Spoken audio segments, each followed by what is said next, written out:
Hello, and welcome back to the Scalect Civil. Where we last left our heroes, they had a wedding. Huge wedding was planned and executed by Fiore and Biran. There was a lot of sessions of downtime. But that's fine. Alongside, there's a lot, you guys managed to speak with a lot of the people that you have both helped along your journey or saved. Also people you managed to make friends with along the way, and allies that have been alongside of you for a while. Friends and family alike. Though, after the big ceremony, now is concessions and dancing and greeting of guests.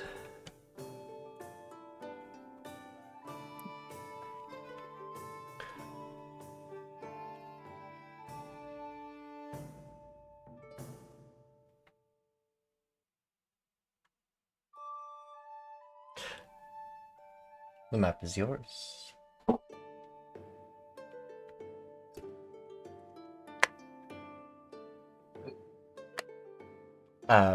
Though, if you've talked, I would recommend talking to the people who you've made promises to, and let them know of your,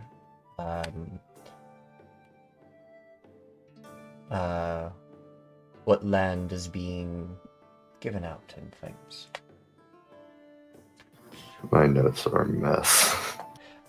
Secondary thing is talking to your leaders, as they have some important things to let you know about. That being Navara and Rakond. Very true. And there's also just several NPCs you can just chat with to see what they're up to and what things are going on in the backgrounds of the new rebellion. So currently the NPCs that I've heard that have had promises made to them. Sisk was promised that her master's land would remain theirs from those old maps, which is some of the Licentra's territory. Sashal was promised for the record book from the Licentra family to basically take over the Licentra's position once everything is over.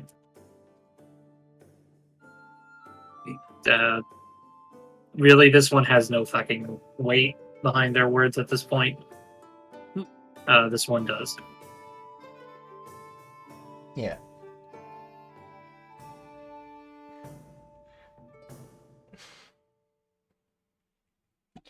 And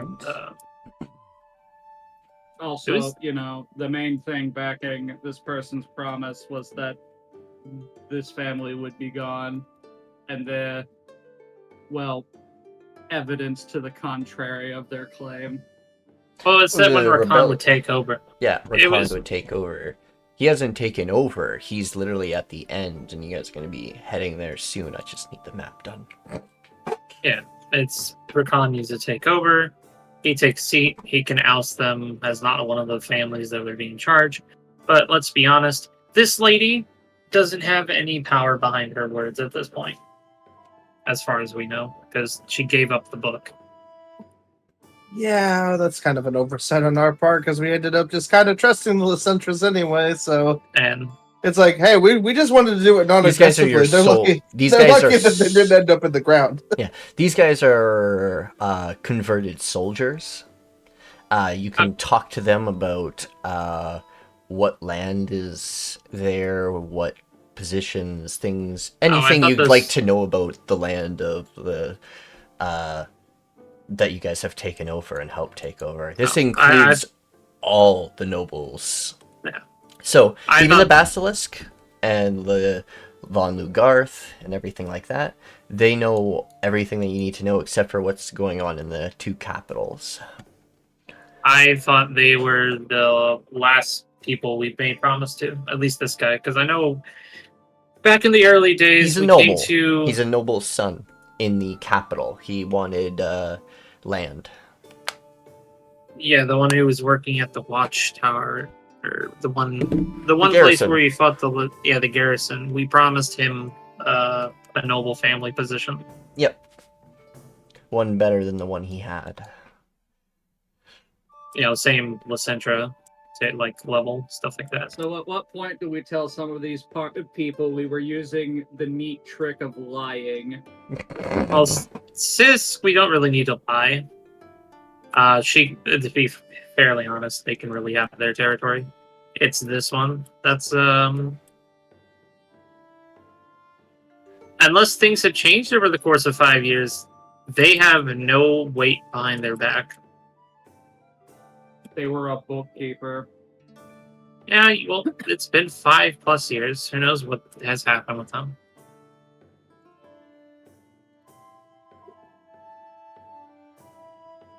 I don't know how you remember any of this.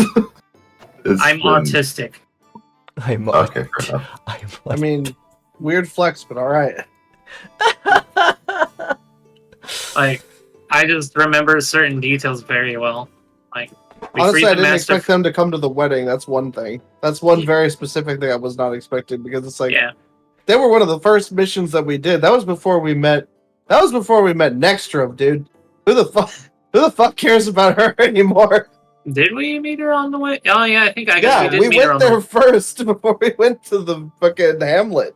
Yeah, we met her on the way. I don't even remember her. Go kill this person and take their funny book, and you're like, we made them a promise instead. I don't know who this is. Who Galen also, Beck we is. kind of she's okay. Galen is just Navera's. No, he's kind of like a writer. Yeah. She's, to be fair, Soviet, if we think about it back then, this is kind of your fault. This is you know what? You're right. I should take saved. responsibility and fix the problem myself. No, I'm just saying that you were very insistent. You will not be able to negotiate. You want a fucking bet? You saved this person. This guy went on a journey with you. I think you saved this guy too. Koarl released this person. Yeah, the orb.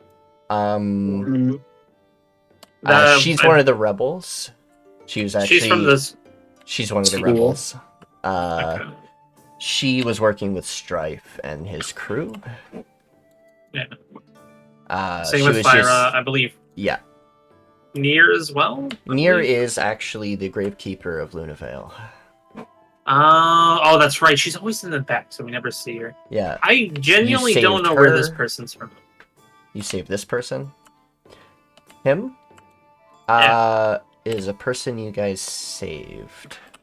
It was really, really early in the campaign. Did we save him? I thought he was the bartender at the place where we met the book lady. Was he? I'm pretty sure he was, because I remember walking into the tavern and being like, holy shit, it's Emmett Elk. Okay. Yeah. Okay, well, we didn't meet the book lady at a tavern. We met her on the side of the road.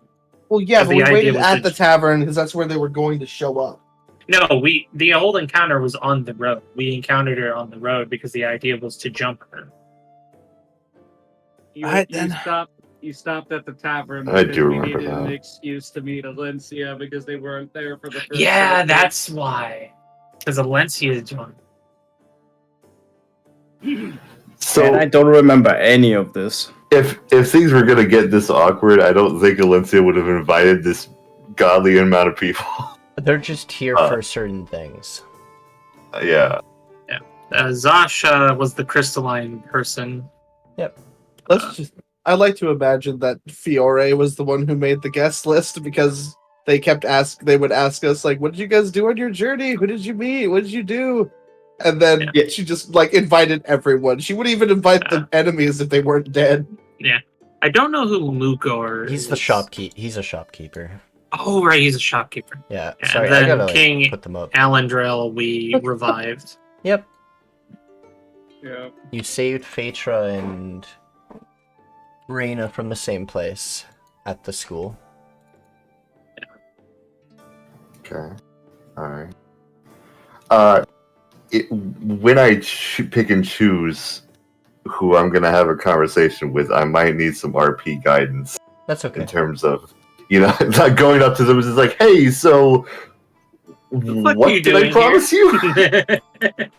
To be honest, I don't know who of us is going to talk to the bookkeeper, but that's going to be an awkward conversation because the Lysentras are right here. Oh, I can handle it. I mean, you also have the person who can just deal with the problem. Yeah, so the person who brought up the stakes and the deals should probably talk to those relevant people first before I get into anything. All right, Biran. Oh, Wow. oh, fuck, man. You don't want to? No, hey, it's been a long time. I completely forgot what we promised them. Okay, so I can rehash. The only two people here, well, I guess three, that we made actual promises towards was Zashal. Well, I know Lysentras and Sisk. Those are the ones I remembered. I don't. Zashal was promised that for the record book of the Lysentras dealings, once Rakan takes over, the Lysentras would be booted, and she would take their position, like as a high noble family. To be quite honest, now that she no longer has the book, and it's been 5 years, she, unless things have changed, she really doesn't have any worth. Sisk just wants the territory of her old master back, which means some of the territory of the Lysentras would go to her. Which they already agreed to if we got rid of the Von Chadras, and we kind of kicked their butts, so... Yeah. And then Sergeant Talak here wanted to be promoted from a lower noble family to a higher noble family, such as one of the noble like the small, like, high noble families of the Lysentras, Von Chadras, Basilisk. So wouldn't it make more sense to have the Lysentras talk and Sisk like communicate with each other in terms of like, negotiating? I mean, we already got them in contact. Yeah. They were the ones who, like, that was the whole negotiating deal. They told us to deal with them. We went to deal with them. We dealt with them, and it's like, hey, they're cool, and they'll stop with the undead. They just want you to not tread on the land, and it's kind of fucked up over there anyway, so... And they're like, yeah, sure, just deal with the Von Chadras, and we kind of... Well, if that's resolved, then we don't need to talk to them. Yeah. So the big issue here is... The big issue here is Miss Blue over here. Yeah. Yeah, that's the biggest problem right there. I mean, technically, we can say, hey, the Von Chadras are out of a place. You can take over there if you want. Or there's a simple solution. We don't acknowledge that. We don't acknowledge them at the wedding, and Druko kills them in a back alley somewhere else, and the problem resolves. Nobody has to know about it. Man, my God. But it's a precarious situation because Alencia, during her, non-growth as a character, has been sort of wordless for all of it. She wanted to be mostly just like a follower and a maintainer of the moral code, but now that she's a leader, she has to talk to people that she didn't verbally make deals with. So it's... Well, you don't have to volunteer to take the spot of doing the talk. Well, no, but it's a shared responsibility, so being a leader and all that, her words hold more weight than most of the other party members now before they had that talk. This wedding turned awkward. It's like our options are lie again, tell them the truth, or give a call to the disagreeable person's disposal unit. Well, we're not talking to Chazal. Not at all. It's just a matter of, like, how do we navigate things that they're expecting of us at once. Just solve it. Just tell the Licentras. Let them clean their own house. That seems... Hey, you know seems corrupt. Hey, you know we helped you out, and you helped us out and everything. Also, like 5 years ago, we made a promise to someone that we'd fucking ice you guys and take over your land. So we didn't do that. So how about you like make that up for us? And why put that? Okay, tie up loose ends, quote unquote. You have the shadiest motherfucker who does not give a shit. Just let him deal with it, and none of you have to think about it. The biggest problem is that we know about we know about a lot of things here, and yes, it is not good. But we've also been trying to passive this a lot of this playthrough. Would you like me to handle this? No. No. Personally, Alencia does not want this to happen. With this particular thing, no, absolutely not. But while you argue about this, I'm taking my sisters to the master. Okay. I can't control my sisters. Nerd. Picking them up one by one. Yeah, I can physically pick them up. I'm bigger than them. Just chuck them. Well, it's mainly just these two, because it's like mom's like, hey, they need like a teacher. Do you know somebody? Looks at master. Yeah. I forget what we even needed the ledger for in the first place. So the original idea is we were going to kick the Licentras out, basically. Or, well, no, it wasn't that. It was at the time to force them into a position that Rakan could then leverage. Because we got their record book, basically, of, well, like, their transactions and shit. Sort of to blackmail. I don't know if that ever did happen.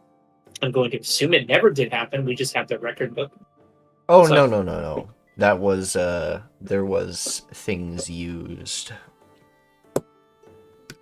There's a reason why, their trade and everything just sort of went... You landlocked them. That's what that was for. You found their trade routes. You found how everything went in and around and out of that specific territory. They needed the ledger to find out what the Licentras did with purchases and how trading went around, and that's what that ledger was for. Essentially, you caused a economic collapse of the Scalect Dominion for a bit, because you guys held all the routes, and also took over some of the soldiers in those areas. It kind of messed with the communications for the second capital city, for the elves, and the main capital. Ah, shit. You basically control, like, yeah, no, that was like one of the huge things.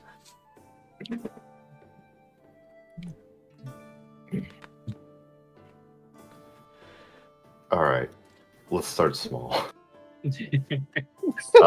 Alencia will actually go to Sisk first. Awesome. Right. Starting small. Got it. I am small. Congratulations. Thank you very much, and it's an honor that you're here. I would have brought the master, but I didn't want to freak people out. Understandably. That's very considerate. I'm just here because I want to be reassured that everything in terms of what was expected for you has been handled well so far. Negotiations are going well. The Licentras are more understanding than initially thought of.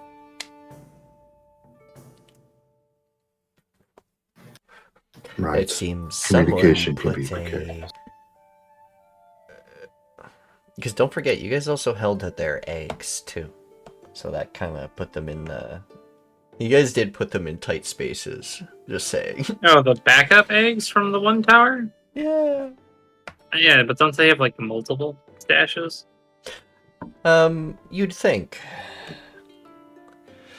But remember how much territory you guys managed to...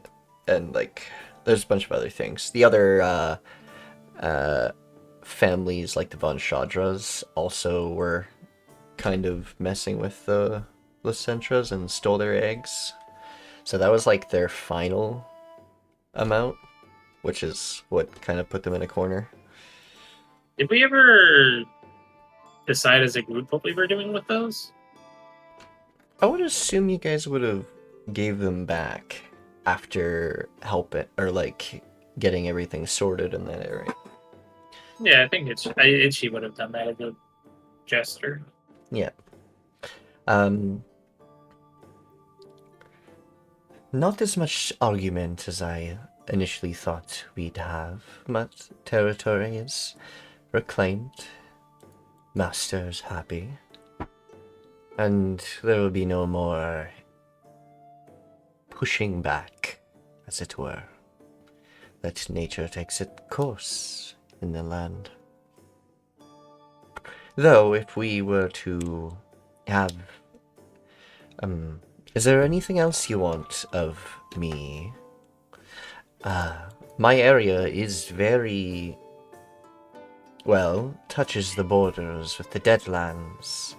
And there are bandit tribes and remnant tribes out there in the wastes. And whether the incursion into this land would be bad. I'm the first line of defense, as it were. I would only expect you to defend you and your household. And perhaps have me try some of your cooking again. She will smile and go, I appreciate as such. My home is open to you and your friends. Although I wouldn't want your house to be in constant threat of these forces, so I'd say it's more of a matter of how can I help you. There hasn't been a threat of them in a long, long time. Not since the war. Alright. Well, I'm glad that things are better now than they were before. And I feel reassured with that.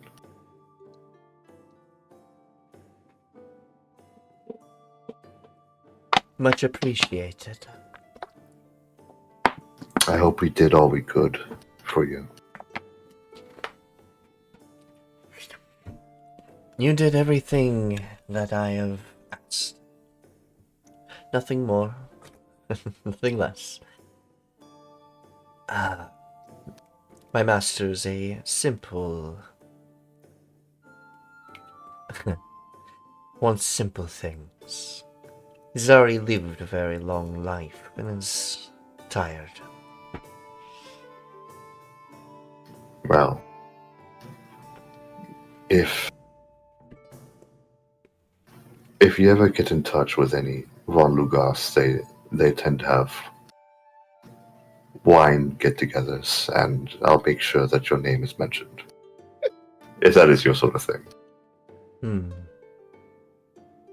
Yeah, I think I could make it to a tasting or two. Say hi to your master for me. I will. She bows.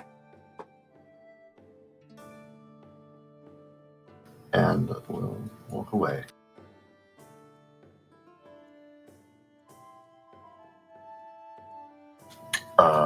I guess at this point going to Navarra. Hello, Alencia. Congratulations.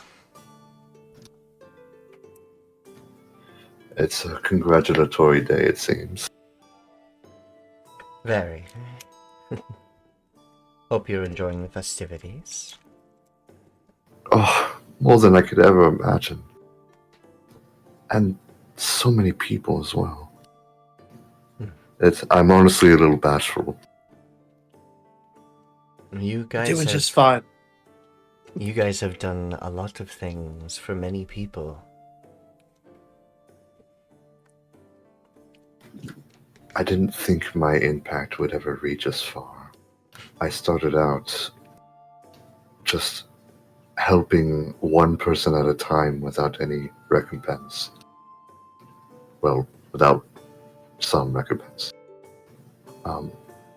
And to help the populace as a whole all at once, changing the course of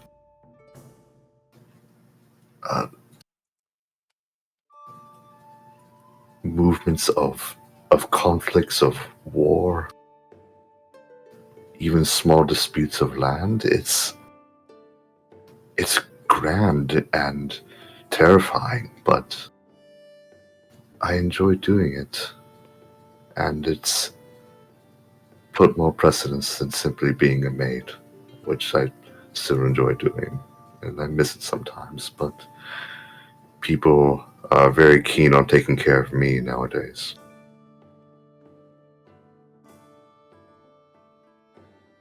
Well, you yourself have gone on quite the journey of discovery. I certainly wasn't the same. I've changed more in the past 5 years than the entire 100 years of my life.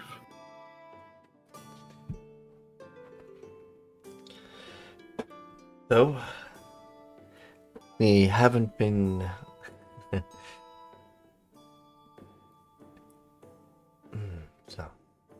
Though they haven't been without their faults and hard times, I am thankful to have met all of you and lend you all into my keep.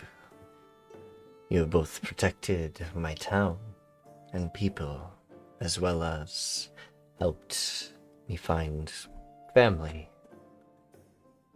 and also be able to do something my mother had done centuries ago. But I'm guessing the people they put into power faltered greatly.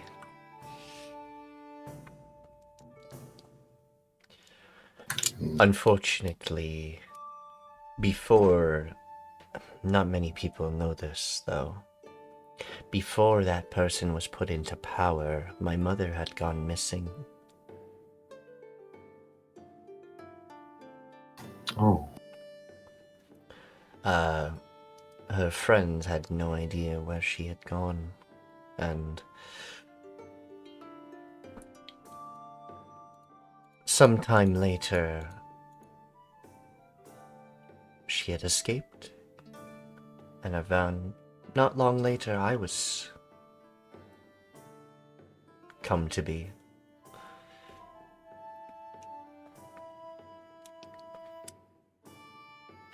And then she disappeared again before I was...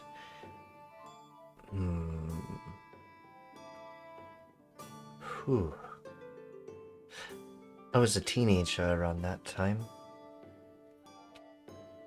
And I had to take over the keep in her absence.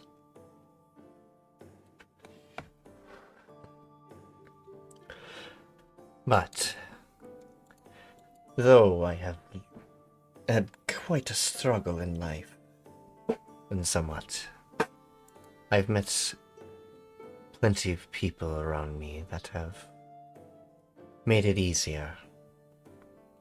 You and your friends included. I don't think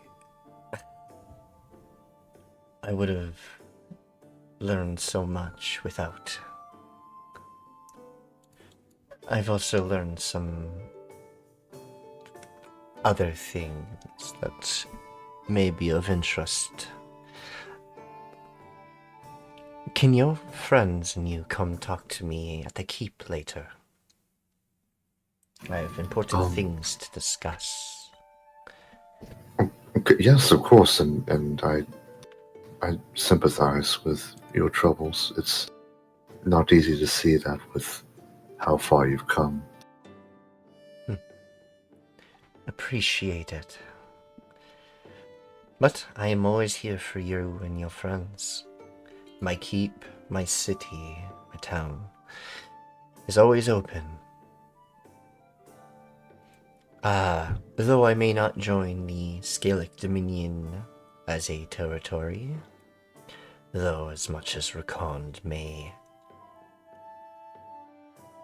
bend and try to, I will not falter. This is to be a free city of any state or governments.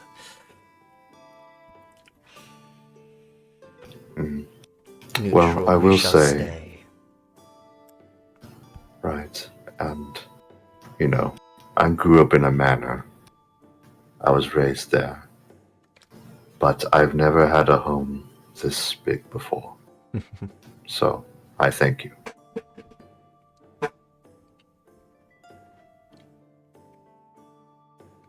We'll talk to you later then. Indeed. I shall see you all soon.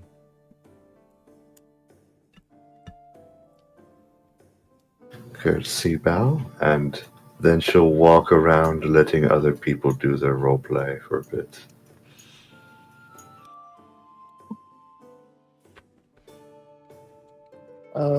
Byron's currently approaching Rakond. Okay. Hey, other boss. Greetings, Byron. How you doing, man? Congratulations is in order. Oh, thank you. It's a great day. Along with the good tidings, there's a bit of he looks around. A little bit of moderate concern I thought I might bring to your ear if you got a sec. By all means. So, you remember when we had to go get that ledger for you about the Lecentras? Yes. I do. Yeah, well, you see over there, that's the bookkeeper that gave us that, and we told them that if they gave us the ledger, then once you took over, you would help them, you'll lean in, have them replace the Lecentras as a higher family, and Lecentras are right there. Wait, out of character. I'm suddenly reminded of the scene, and I think Rakond was like, "What the fuck did you tell them?" He's super mad at us. If I remember that right. Oh, Pretty sure he's more confused than anything. Like, why? Yeah, something like that. So, look, I know Druko's whole thing was that we were going to be, we were supposed to kill them, and we were trying to do the whole, diplomacy thing, but since we ended up relying on the Lecentras, we can't just, obviously we're not going to break off the deal we made with them to, I don't know, is there a way that we could talk to the Lecentras about negotiating having the land of the Von Chadras, having the bookkeeper put in charge there, maybe? I mean, they just wanted the Von Chadras gone. And we took care of that. We didn't say they'd get their land. If we were to put them into that position, it might quell, because we can't exactly tell the Lecentras we were also the cause of their kind of their trade collapse because of taking that ledger. Or do they already know? More likely, the Lecentras probably have figured out that we have done such, as we've very much taken over a lot of territory. It's only... guess common sense that they would have figured it out. But, no matter. Look, I know I know this ain't an easy thing to kind of wedge in while we're trying to get things settled. I mean, this thing's only just started, and we just can't be losing any important allies while we're moving forward with the plan. So, I don't know, I know it'd be a lot easier if we had just done this the way you wanted to, but, mercilessly icing people isn't exactly our forte. Well, looks at Itchi for a brief moment. Not all of our fortes. It may be a rebellion, but we're not on a killing spree unless they shoot first.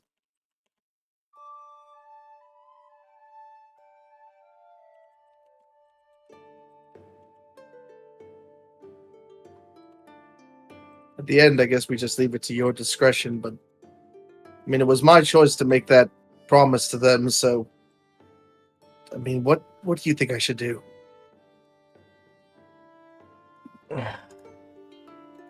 Can't really be giving out noble titles just willy-nilly. I'm not mad at you for that. You probably had your reasons for making a promise to a low individual.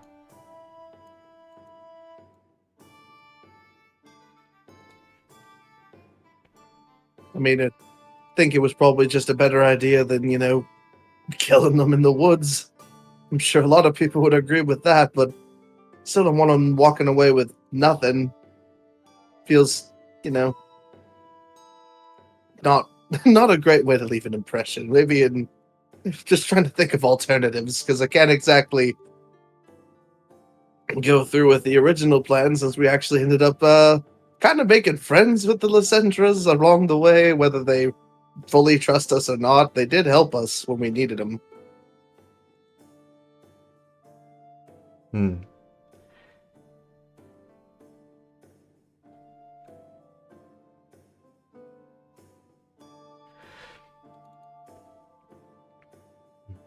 The Lacentras are a noble family that the current king appointed. They are they're creatures from the Sylvan Empire. Technically nobles of that kingdom. They were, from my understanding, after the war, sort of taken over, as it were, as kind of like a prisoner-esque kingdom of theirs. They owned the kingdom essentially and ruled things about it. They took people from that kingdom and planted them in this kingdom.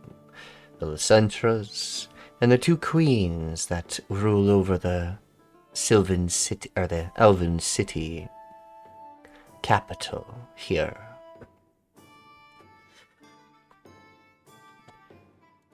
Though I have word that the Sylvan Empire recently abolished that treaty, and now these nobles, in technicality, have no stake here. We could send those nobles back to their home safely and appoint new nobles, or reallocate the nobles we already have in the kingdom. I guess this all goes down once we actually, get you back where you need to be, huh? Essentially, this kingdom is a more scale-kin society, kingdom. Preferably, the scale-kins and human some humans be nobles and things. By humans, he means like the generic races, not so much Fae. He doesn't really want like elves as nobles here in this kingdom, at least. Fair enough. All right then. Well, it's all one step at a time then as we get closer to actually getting you back on the throne. So I'll pass on that we're keeping the options open, but or well, not open, but we have things in place, but we seeing where we place them is the thing. I'm not gonna make any promises on your behalf. I'm making a promise of what I'm able to assist with. So just let me know if I'm overstepping myself. I don't want to. I've already put us in an awkward enough position, but we've gotten this far. I'll try to keep it lighter, because it's not really my place, is it?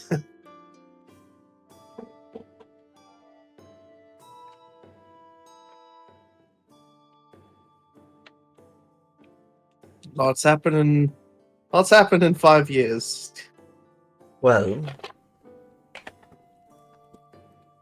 I'm sure the choices you made on my behalf were ones of necessity. Either way. I'm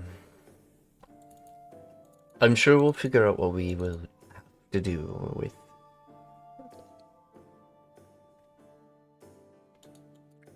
Because once I'm on the throne and that king is gone, I'm not sure what I will have to do with the queens.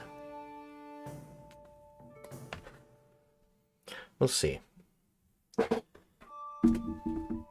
Byron will raise an eyebrow at queens plural, but he won't say anything.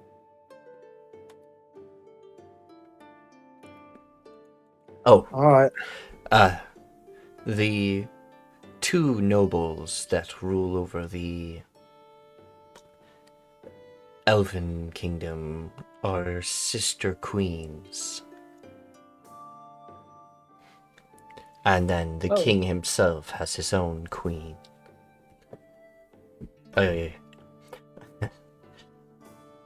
Githyanki. Oh no, sorry. Fuck. Wrong one. A Githzerai. One of the psychic kind. Well, psychic, magic, monk folk. There are Gith out in the wastes to the south, in the Deadlands, and those ones are more bandits and combat enthusiasts, but still psychic or psionic as well.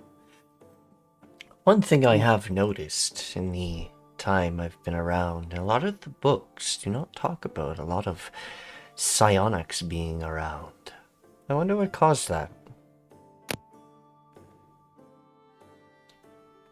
I couldn't say. I'm not the best when it comes to things like psionics.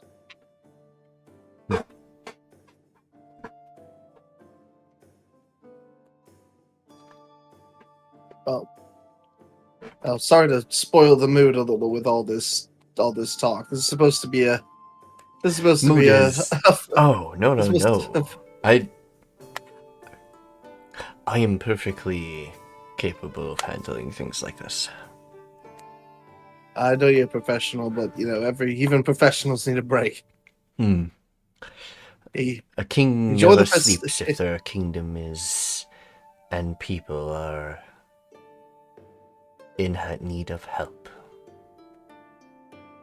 This is why we rely on you. You're an admirable guy. I'm just a man. I'm just a man trying to fix what my father has tarnished. And we'll do our best to see that to fruition, eh? I appreciate that. Well, You enjoy the festivities while the food's still good. I mean, you helped us prepare everything, and the least you could do is make sure you enjoy it. Oh, yes. And we'll see about if there's any details that you need from me about any of the matters, let me know. I've tried to keep the best record of it as I can, but Alencia is a lot better on the record keeping than I am. I wouldn't even remember half the guest list if it wasn't for I'm her. a player.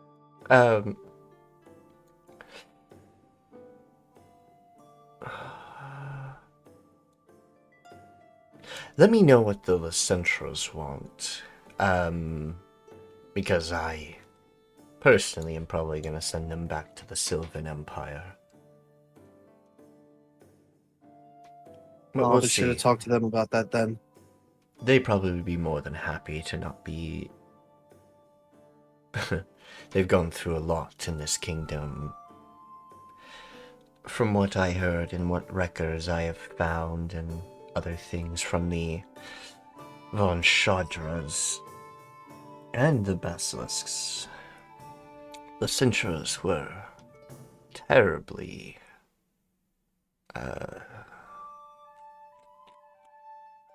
how do I put this? Pushed buttons around, let's say. Pushing into their territory, stealing their things. Though nothing ever was done for it, because what can the queens do when the king has more power? Right? Yeah, that's true. I think they would be better off in a kingdom where they have their proper nobility and not as...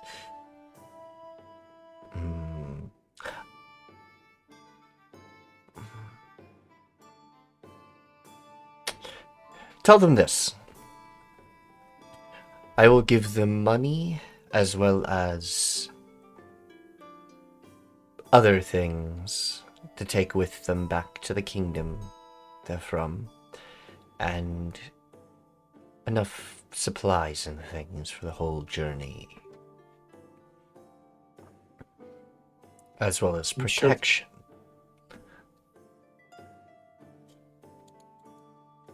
If they can accept that, that would be grand, but you may have to persuade them, perhaps.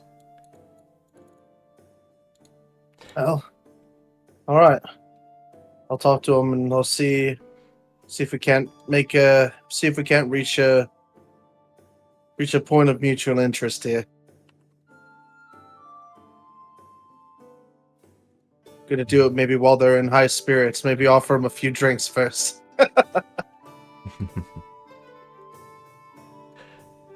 Possibly.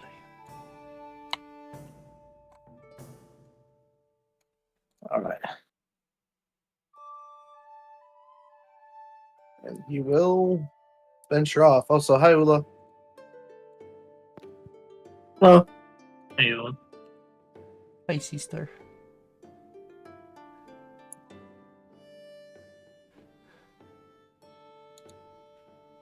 Silent. They said hi. Oh, I didn't hear them. My babe. I didn't either. Sorry, I have a different headset today. Oh, You're so quiet compared to the Jesus. music. Okay, I have to turn you up. All the way to 200%. Yeah.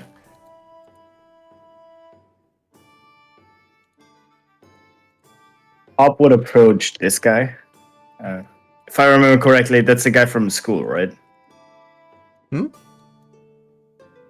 He in Was that the guy that bottom sold left. us the weird stuff? Yeah. Yes. He's here for a different reason. How the fuck did I end up here? Oh, hello. I followed the smell. Long time no see. I mean, you would be right about that. Yeah, no, that wasn't. That was me joking around. Oh, okay. Yeah, Hop would approach. Remember me?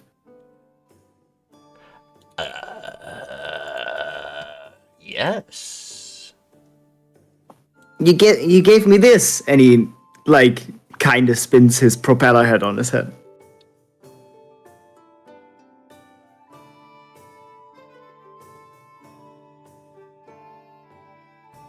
I know you like.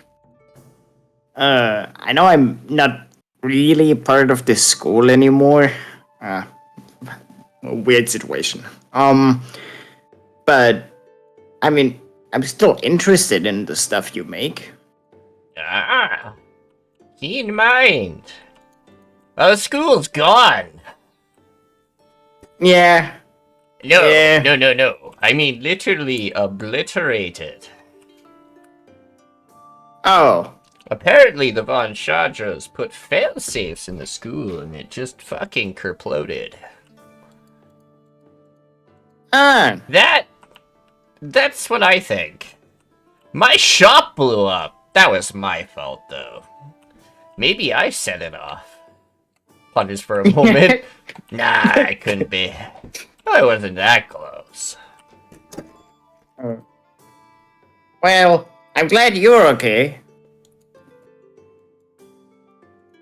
Oh, I'm dandy.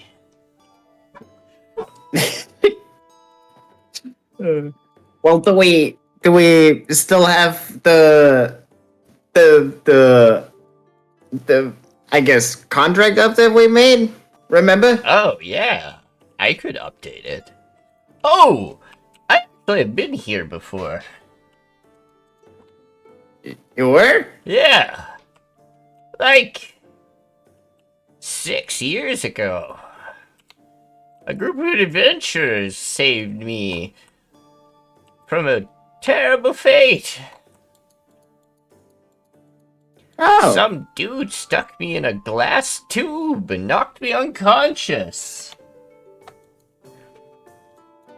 That big armored fellow deep in the back over there, he points in this direction. And that nice young lady he has his arm around, they saved me. Oh, you're talking about Charles. Yeah, that's his name. Writes it down. That was such a blast from the past. Yeah, they saved me several years ago. And I wandered my way into the Scalect Dominion and found myself a job after some rowdy teenagers tried to mug me. At least I think that's what it was. Well, I'm glad you're okay, and it's interesting that you have ties to you. Ah, yeah. I remember What's your plan faces. Oh, I'll probably stay in the town for a bit. Maybe open up a shop. Or something. I'll have to ask that nice red-haired, black hair, nice lady with colorful hair. And one arm. I'm sure she will agree. That would make it easier for me to see you about your new inventions and stuff and then try it out. Wicked. Yeah. You remember, we told us, like, you give me new inventions, but for that, I basically am your test dummy.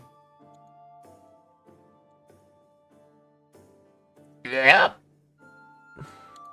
Well, I wouldn't say dummy. You're my test subject. That makes it much better, and he gives a thumbs up.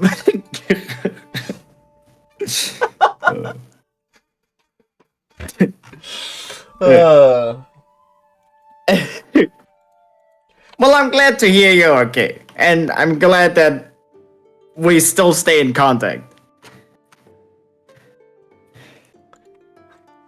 Why did I have to... So, sorry, off-topic thing. Apparently weaklings is a bad term on Twitch, and you have to add it to your permitted terms. What the fuck? Auto mod. Mine's not even that high of an auto mod. I didn't have it super strict.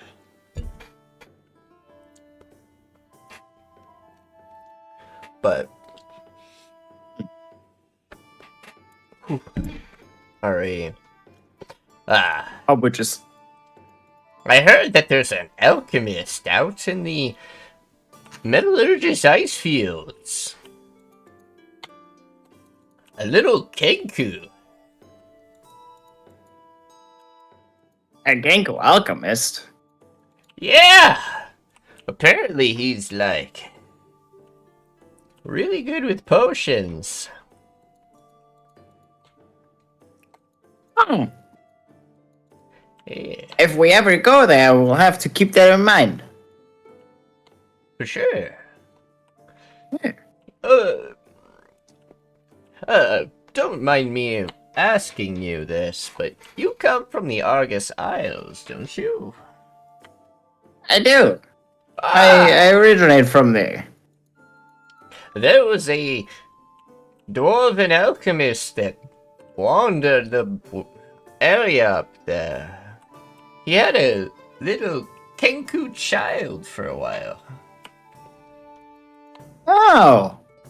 And that Genko is now the one that you were talking about. He like he snaps his fingers and like points like the gesture. No, like and he's like, "Radio." No. Maybe I met him somewhere Though in the past. Though it would be interesting to know that same Kenku once had their shop blow up. Just like you. I guess it runs in the alchemist's dreams to have their shop blow up once or twice. I mean, it's bound to happen, right? You have to know what you're doing, and We sometimes are it's mixing just dangerous chemicals and ingredients that are sometimes very volatile. Exactly. You have to trial and error. Sometimes it just doesn't work out. You know how many times I've regrown this beard? Well, we have glorious genes for how fast it regrows, I must say. Well, I hope you enjoy the rest of this festivities. I'll be seeing you eventually. I hope you do too. I will see you around. I will visit your shop whenever you open. It'll take me a little bit. You gotta find where I put all my things. And don't blow it up too quickly. I don't know which spell I put it in. Oh my god. Was it the mansion? Was it the... Anyway. That's enough of that. Alright, Itshi. You walk up to the elf. Elder elf. He looks at you. Ah, I recognize you. You're the... much larger than I remember you being. Yes, I've grown. Quite a bit. I've Though your race has always been quite the resilient types. Yes, I can see that. She just has each of her sisters under one arm each. Because that's how she would carry them. So, my sisters are somewhat practiced in the magical arts, but due to what happened in the Von Schroeder territory, their teaching has abruptly ended, and they require somebody to be their teacher. And as far as I know, you are the most capable person here. Ooh. I appreciate your acknowledgement of my accomplishments. Though I am no... Though I am not a court, I'm still quite knowledgeable and powerful.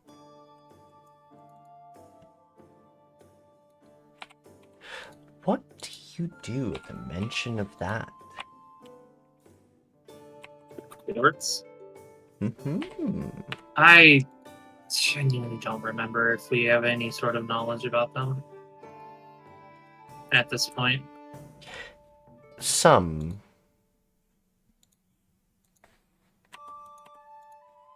Oh, Ignore the he's blood dying. on his face. Just doing something, sorry. He's dying. Oh, he's... I'm about to give him, like... his stuff.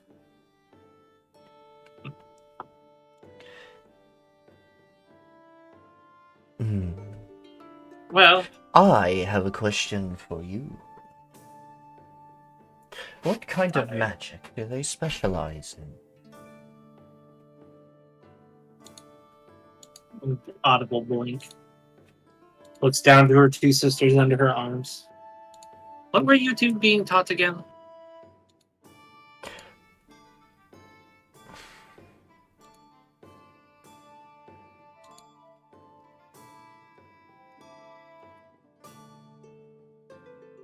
We were being taught... I'm just gonna do this out of character. Isha was... what were their fucking... Aisha and Nisha. Aisha and Nisha. If I remember correctly, one of them is a sorcerer and the other one is a learned type. Would that be... yeah. I just don't remember what subclass Aisha would be. Because Nisha was the one that was held underneath, right? I'm pretty sure. So. Yeah, Aisha was still going to the school because she was a wizard and she didn't... yeah, the reason why Nisha was taken is because of her sorcery and they were trying to extract her sorcery genes. Anyway, I can teach them a lot, but I just need to know their specialities. Aisha, she could be... well, you can choose whichever subclass she is. But Nisha, that one, I'm gonna tell you. And Aisha's the sorcerer, correct? Yes.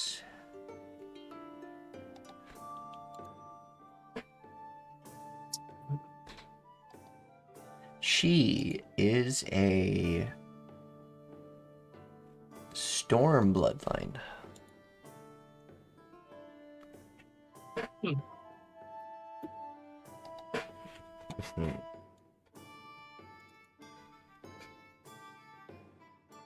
And then Nisha's the wizard. Yeah. That one yeah, that's your choice of what speciality they went down.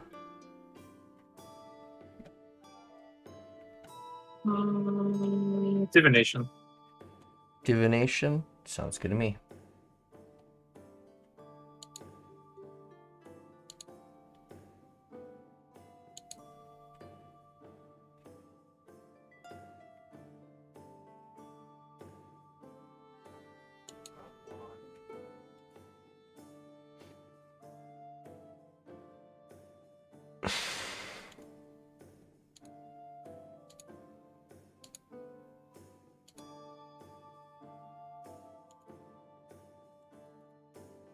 There we go.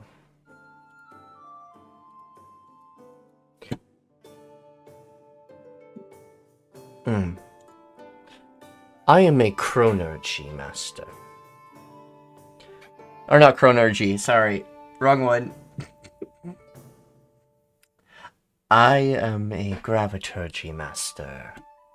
I'm one who has mastered the messing with the magnetisms of the earth and land, allowing to stop one's foe in their right in place and kind of pin him to the floor, or make them float up. I believe I learned something along that line myself. Right. We found one of those books belonging to the Myriads. Yes. The Myriads had discovered this magic, which is actually one of the few races that we actually believe as equals to us. Another being the Katerna. There is a third.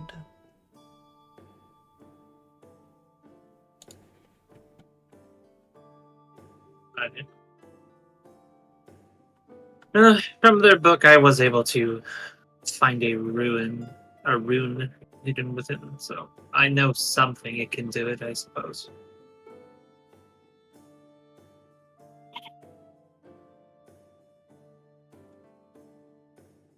Oh. Yeah. I can teach them, but they'll eventually have to learn from experience. There is only so much I can teach in a classroom. Yes, practical experience. Yes. I won't do as such to endanger, because in reality, if something would happen to them, I can't really... I'm not one who knows medicine or healing. I mean, I myself can't really die either.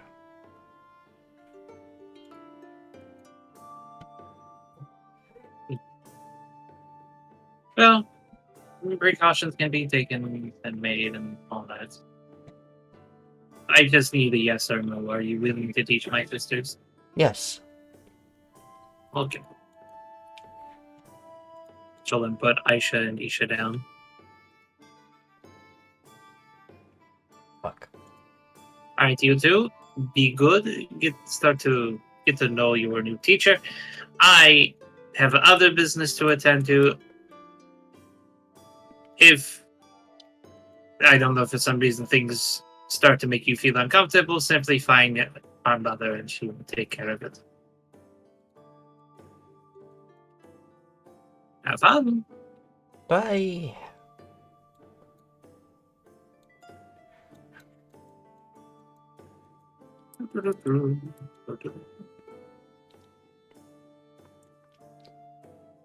And so,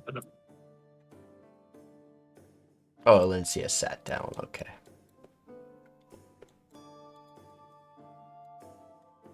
Alright, Biran. You want to get this one over with? Yeah. Yeah.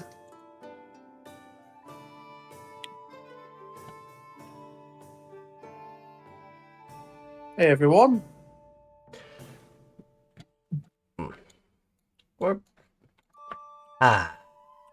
Welcome back. Oh, thank you so much for what you have done to help our situations from the south. Sisk has been not so much demanding, but reasonable and good at explaining what we've been problematic about. We didn't know we were stepping on toes. The king didn't tell us things. Sisk is very easy to work with. At least as I've come to know them. They keep things simple. It's easier than complicating everything. Though, I am unsure how... I've heard from the queens that the Sylvan Empire has denounced the Scalect Dominion and has a new ruler.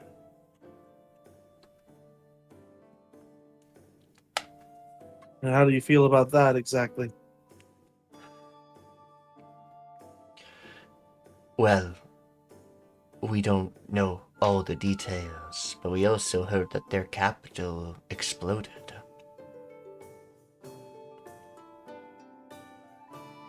It's gone.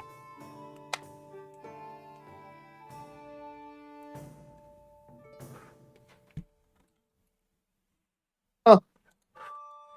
So they had a re-election. Well, sort of. With the princess losing. And she will actually point at Freda behind you. Her. She lost the election to the other one, whom even she has never seen before. She just showed up and started helping people after the efforts of the city being demolished. She just showed up and started helping and housing, building houses, helping the kingdom in just incredible ways, according to her. I'm curious if this kingdom is gonna be like now, but with this new ruler, they cut off ties to this place. And the queens are unsure what they have in store for them next.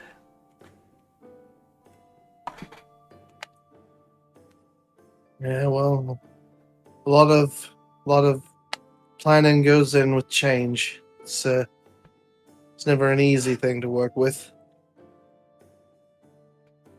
It's malleable, but getting it to where you want it to be is always definitely the biggest struggle. Which what leads me to wonder, like, you've helped us out. We dealt with the Von Shadras and all their ridiculous whatever they were doing. But I want to know, wait, what is it you guys are planning for when all this is over? When the dust clears, where do you see yourselves?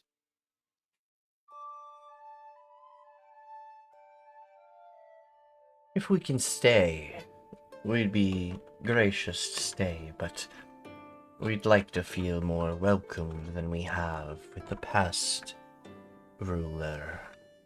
If not, returning home doesn't seem like a bad idea. Well, the other you've been ruler good to was too us. scared of the king of this land to ever overstep and overthrow. After the loss of an ally of the Crystal Empire being obliterated, our king felt like they had no choice but to surrender completely to the Scalect Dominion. Doesn't exactly make the best impression, huh? Not exactly. I can sympathize. Well, if you got a minute, I might be able to talk to you about something I had a discussion with Rakond about. He actually informed me a bit about the way you guys have been treated since coming here, and it wasn't exactly your cup of tea. Like, you guys have been good to us. You've helped us out quite a bit, and we appreciate you very much for that. If there's a way that we can help, he has put forward an offer that he wants me to extend to you. If you do decide that you want to go back to the Sylvan Empire and kind of put your roots back where they belong, or where they were most welcome, you felt more at home, he'd be willing to put up front, helping with the cost of travel, security, provisions, funds, so you guys can get back to, well, normalcy, is what I'd say. No, nothing beats home, huh? That's up to you. It's really up to you guys. Help with making decisions in the future.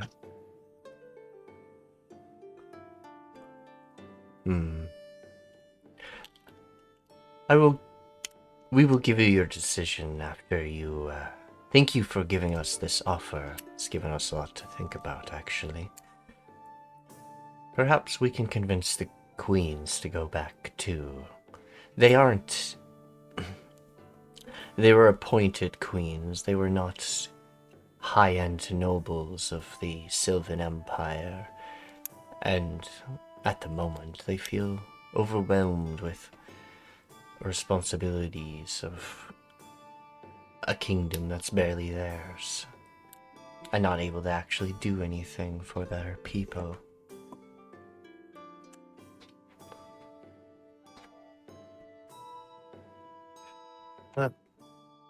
I know we're a ways off from exactly getting things rolling, so I thought I'd at least extend it to you something to mull over. Much appreciated. Well, courtesy is given, courtesy is returned. It's how we like to operate here. So, but if you have any other questions, you can either talk to me or you can talk to Rakond. We're both trying to, the people that have stuck by, we want to make sure that they get what they deserve.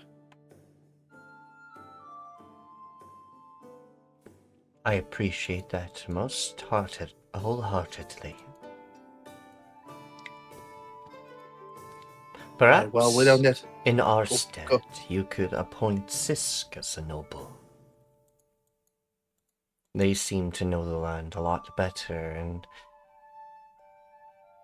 based on their reasoning skills, I think they would be good as a lady of the land. I could definitely run that by them, assuming they can keep the land of their master safe and well kept. I'm sure that they'd be willing to, extend that a bit further, but they definitely know their stuff. So I'll be sure to keep them in mind.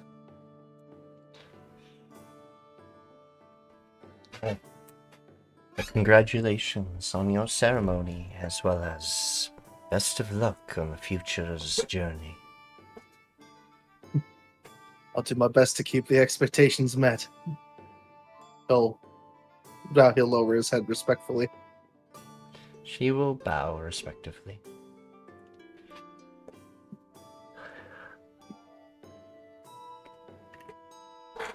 Well, do be sure to enjoy yourselves with the festivities while you're here. You made the trek out here, so be sure to keep things lively.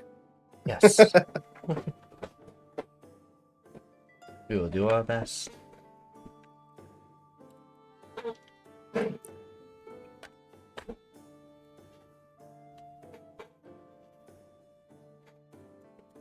So many people.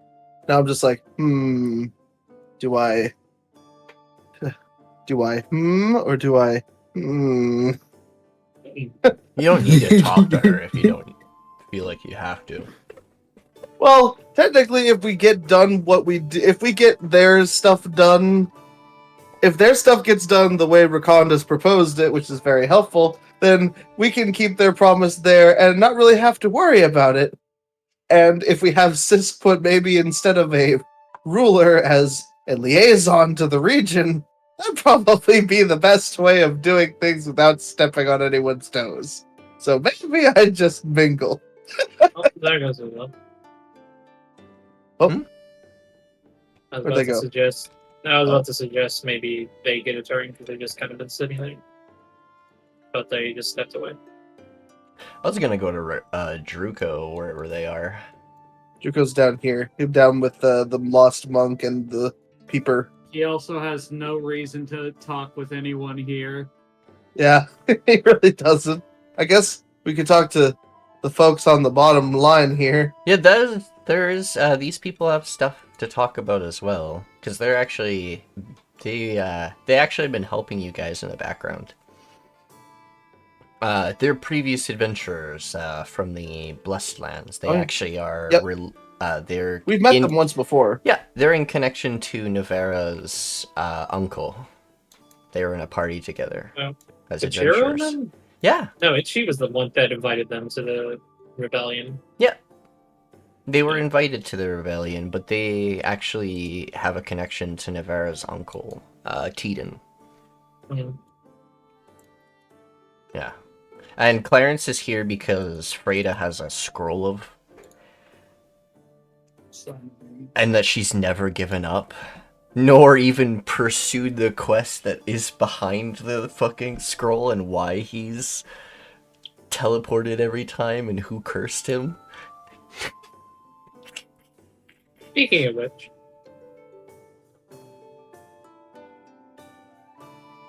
So, do you want to... Well, no, I said you were just talking about Clarence's curse, so I was like, speaking of which...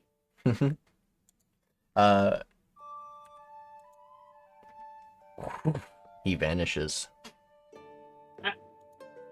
Freda, about to pull the scroll, Kachiro holds her hand.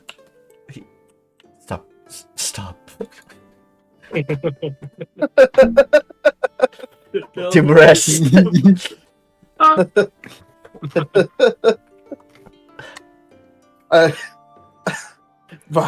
Byron just like starts to approach them, and then the other dude just gives the peace sign and fades away. To also explain a little bit, this is a panther, not a dog or anything. It's a panther. No, he's got a panther face. Yeah, some people have called it a dog. I wanted to clarify, it's not a dog. I mean, I swear to God, I was gonna say wisp pupper if you didn't say anything. So yeah. Good call. Yeah, she's a ranger. I don't remember what kind of ranger. Oh, she's a primal companion ranger. So Power Ranger.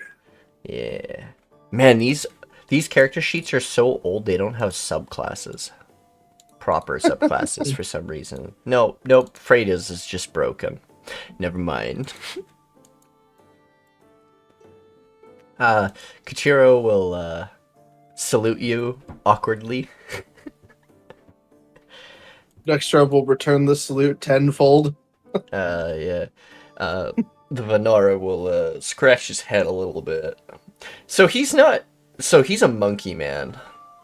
I can tell. Okay. Yeah. Monkey. Speaking of monkeys, Freda would constantly drop apes because they have conjure animals every fight. Yes, the lesser known spell summon ketamine apes. Oh. She does it with her new character too, but that's besides the point. I haven't run Dreamwalkers in forever. Anyway, Kichiro will awkwardly salute you, scratch his head a little bit, and be like, hello, Biran. How are you? Congratulations. Sorry. Oh, it's good, man. Thank you. I appreciate you guys being here. Yes, we have a lot of things we've been doing. I heard you guys have been busy. I mean, I guess we've all been pretty busy, but mixtures of infiltration as well as political problems. And espionage turned into full-blown raid heists. Things happen. Yes, lots of things happen. Though, there has been news of things and stuff around.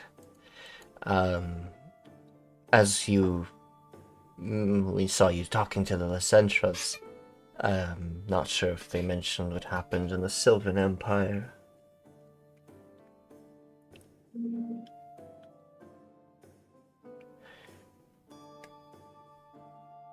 I'm sorry, can you repeat that? My brain just turned off. Oh my god.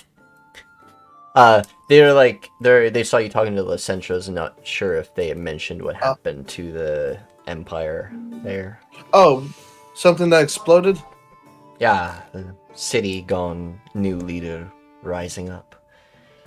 I know we've never seen before, but they have piercing yellow eyes long pointed ears similar to Navera's eyes and Rakong's eyes. Oh. A trait of their father.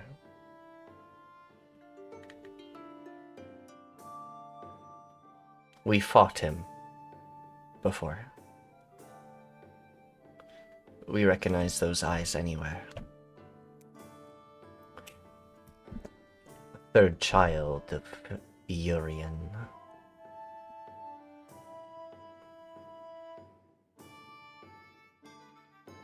He'll be kind of like, huh.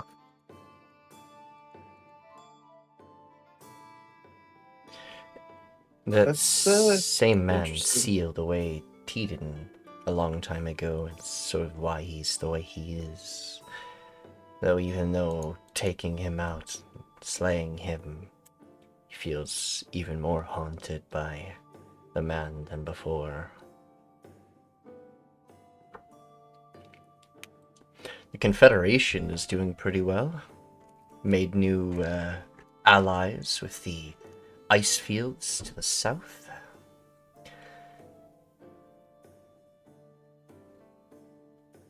Which was quite good.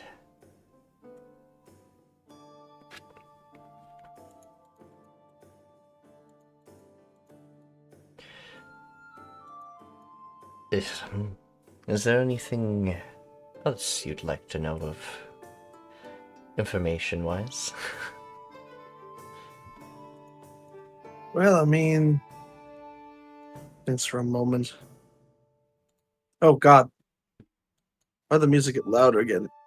Oh, did you mess with the volume of the song itself and not your global controls?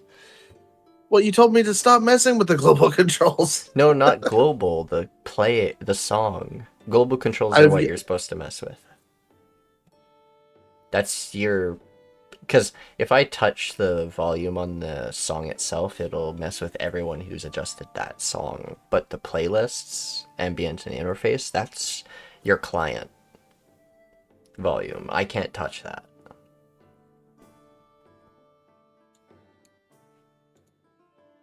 Okay, I don't know anymore. All right. It's all good. You get my train of thought back on the track here. Yep.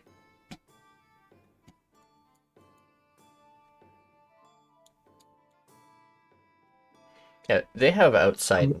they basically are outside knowledge of the kingdoms around, other than, like, the Gnome Drakius Empire, Ashlands, and the Scorched Barrens. They don't know much about those places.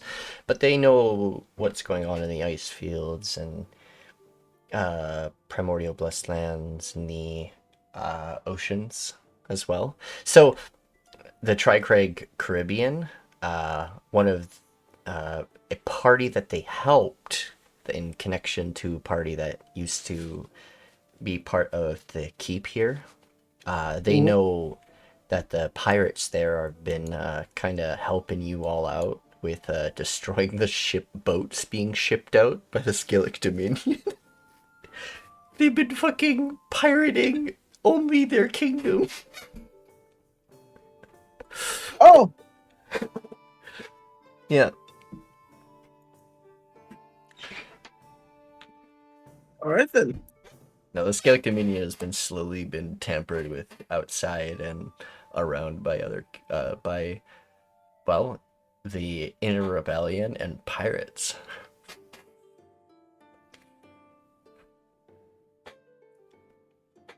And I guess Byron's really, like, he's noticed that they've gathered a bunch of, like, we've gathered allies of like, nobility and people of stature and people that have backing to them. He's wondering if there's been any kind of change in the forces that the person that we're after, the king, has there been any, like, movement or any words about them, like, forming alliances with others, since it seems like we're already in the midst of a civil war. Gathering allies is definitely something that would be crucial, prudent. The Gnome Drakus Empire doesn't want to step toes in a civil war, despite the king constantly asking for help. They're like, your political problems are your problems, not ours. Fair enough. He has his own royal guard army that isn't connected to the rest of the army, that you guys have slowly gained favor of and has swapped sides now because of all the nobles and their pieces into each of the armies and stuff, because the nobles pay the government or pay the king for the armies and stuff, so they're the payroll for the armies, and if they can just pay the armies directly if they want it, they don't have to pay the king anymore for that, and then the armies just follow them instead. And as you guys have been gaining favors with all the different nobles, like the von Shadras just lost all their that's like their inquisitors scattered and are still about, just not all of them. Some of them were killed during the rebellion into the school. But their armies just sort of scattered and accumulated into the Lysentras, the Von Lugars, and the Basilisks. Because in technicality, the Basilisks still have power, and they can still rule over their army and stuff. It's just, they needed the mother figure to come back for that to be in full fruition, as well as the father. But the father's still technically in a coma, so Myra's been dealing with it. Okay. Yeah. Aside from that, I don't think Byron would know enough to know what to ask, honestly, in regards to, the intelligence gathering force. Yeah. Control will say this. The king is probably willing to surrender the crown, but at the same time, if provoked, he may fight.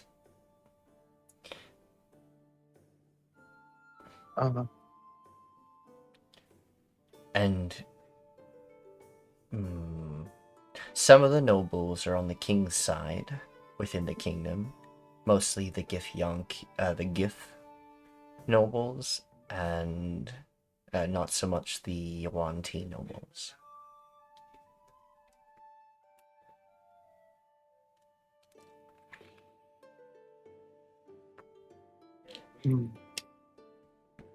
Well, that'll be something I'll have to discuss with, a lot of people, though I'm sure it'll come up when I talk to Rakond, but this is, seems like it's, at this point where we are, I don't think negotiations on the table, though. I can think of at least one person in our group who might just make him angry, and then we have to fight him anyway, so... He will smile and be like, we have someone in our group like that too.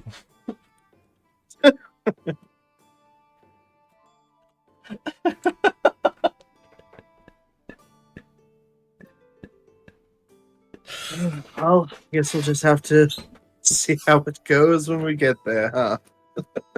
Indeed. Best of luck and congratulations. Oh, we're not sure what we're gonna do after you guys finish your job. Teden doesn't really need of us right now, and other than investigating what's in the Sylvan Empire, we can't really enter. Well, Freda can. I'm not technically a citizen of the kingdom, so I can't really enter.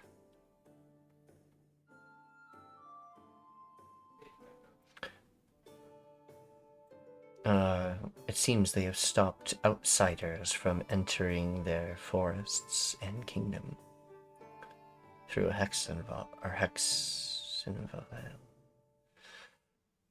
I wonder what that's about. Perhaps it's something to look into after this issue is done. Yeah. Always gotta get done with A before you get to B. Especially when it's on this scale. Quite.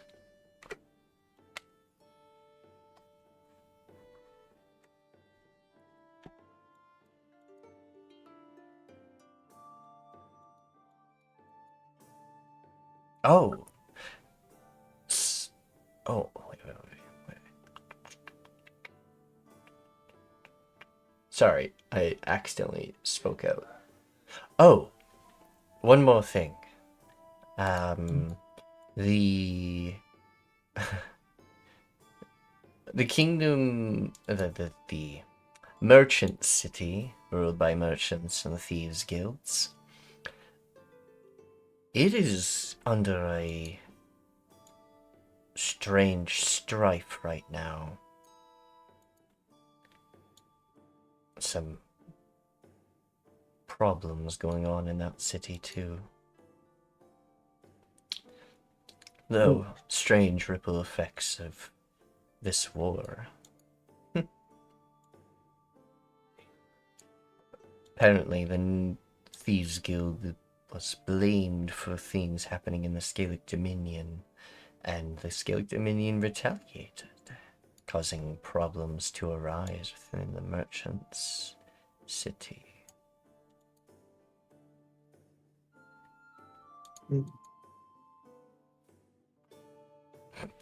Druko looking away, whistling.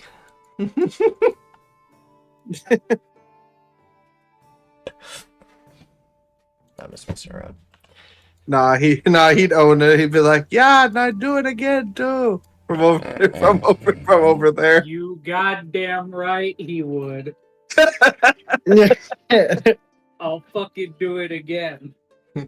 He's a savage. Alright. I think the last guy that you guys got to talk to is the king. Talk about Alendrol? Yeah. Well, it looks like Itchi's right on top of that. Mm-hmm. Yeah, Take one more step, you'll be right on top of him. One more slither. Squish. Maybe I need to invest into like a ring of polymorph. Ring of legs, please. Yes. Where we're going, we don't need legs. Well, being in a land of bogs and swamps and shit, it's not really been that hard to traverse for Itchi. This is her natural environment. Yeah. Yes, but like the moment we reach a place with a smooth tile floor, she's fucked. No, I've got enough tension between my entire body mass to welcome. Yeah. Anywho. Yeah. Hey, Alendrell. It's been quite some time. He will nod. Yes. Yes, it has. How are things? Things are going well, for the most part. Though, city is still gone. And I still don't know how to bring it back. Perhaps it is time to rebuild all over again. Well, speaking of which, did you ever receive my letter? This, Nikki. This thing I sent over almost a year ago today to you in DMs.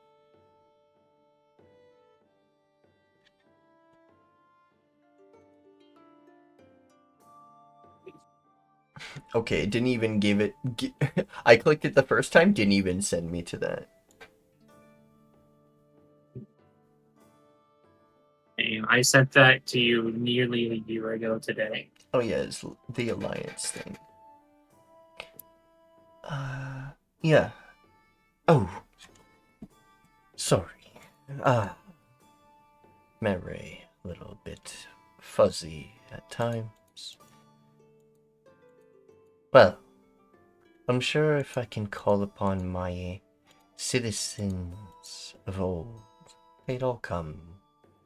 Our memories are passed on hereditary, especially important ones of our people and traditions. Magic of my people. It is why our race are called the Wise Ones, as we hold knowledge passed on generation to generation. Okay. As I stated in the letter, the city isn't so much sealed away. I think it was actually wiped away. I was in slumber for a long time, so I don't know the actual details. But in speaking to kins that I've been able to meet up with,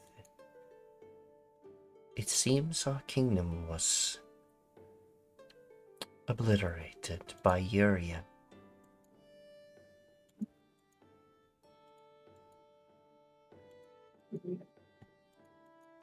So a new kingdom is to be formed eventually. I just need to find land that isn't being occupied. Rather not trample on the toes of the druids. Or the toes of other kingdoms. I see. Sure, the wildlands may be once ours, but druids and Pronema are not ones we want to get on the bad side of. Right? I see. Well, as I stated in the letter, perhaps I can help you in that regard, if you help me. By all means. What is it you need, favor? I will need to talk to you in private. As much as this is a sort of private event, there are still years about. Ah, fair point. Snaps finger.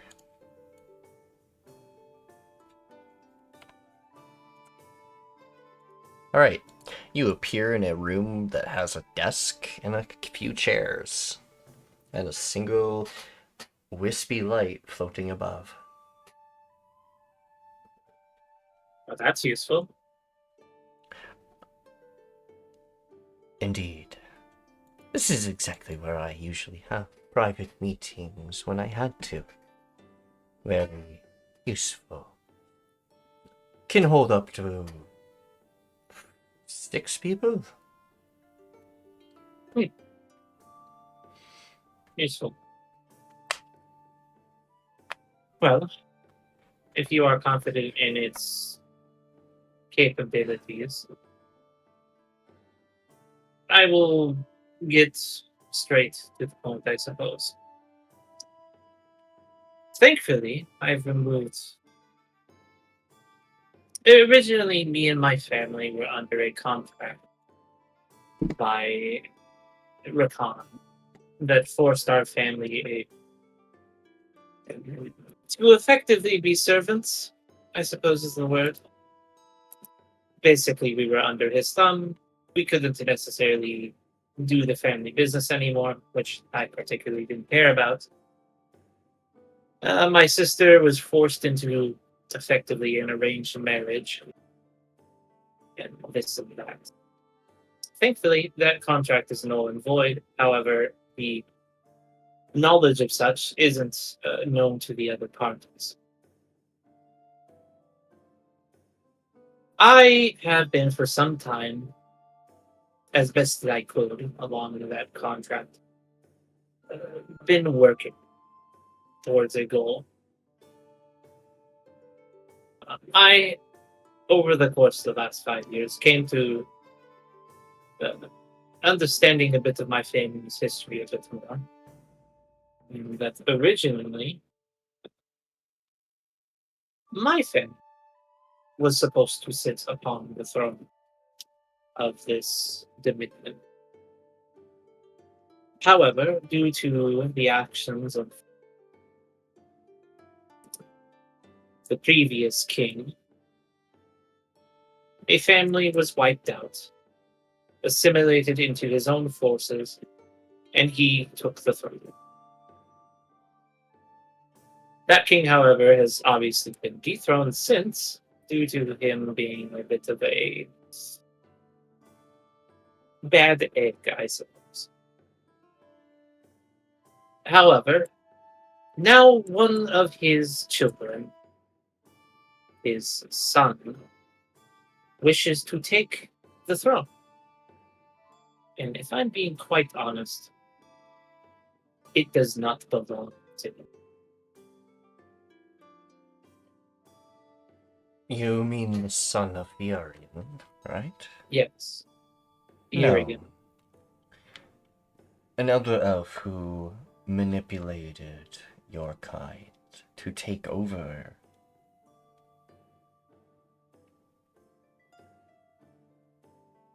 Yes.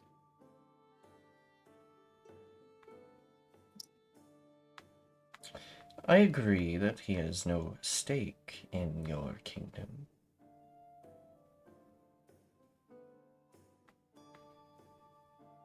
It is not that he just doesn't have stake.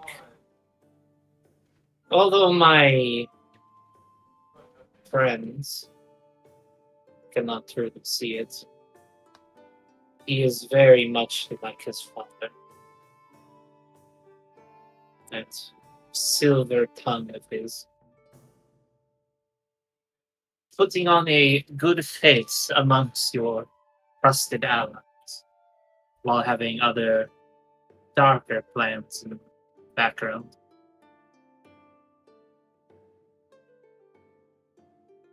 I will be blunt. I may not be the smartest, wisest, perhaps not even myself fit for the throne, but I want the throne. And to do that, I obviously require my own set of allies to see that through. Which is why I am asking you. I require allies. And if you help me with this, I can help you and your people re-establish their kingdom if that is what you wish. Hell, if I'm being honest, perhaps we could even join our kingdoms and share the dominion.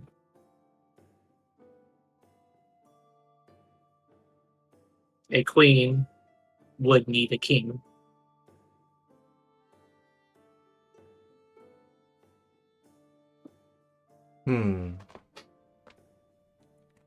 That is true.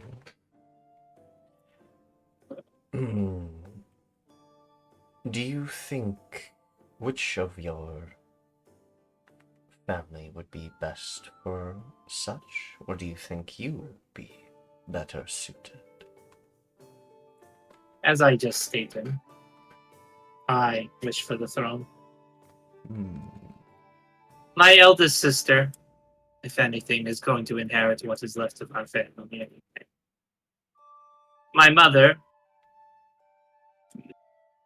she has experience being a leader, but I don't know if she wishes to be that kind of a leader. My sisters, or my younger sisters, are obviously out of the question. I haven't necessarily brought it to them yet either, if I'm being honest. Mainly because, well, to do what I need to do, keeping it on the down low, as it were, is of the highest priority. As of now, you're one of the only two individuals let know of what I am planning to do.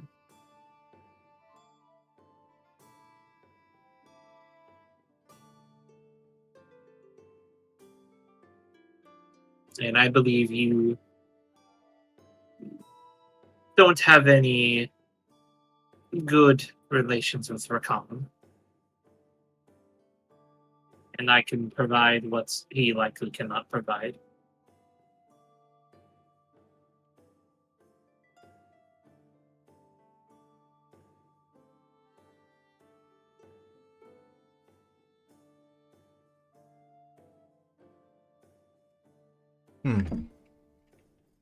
Very well. I can...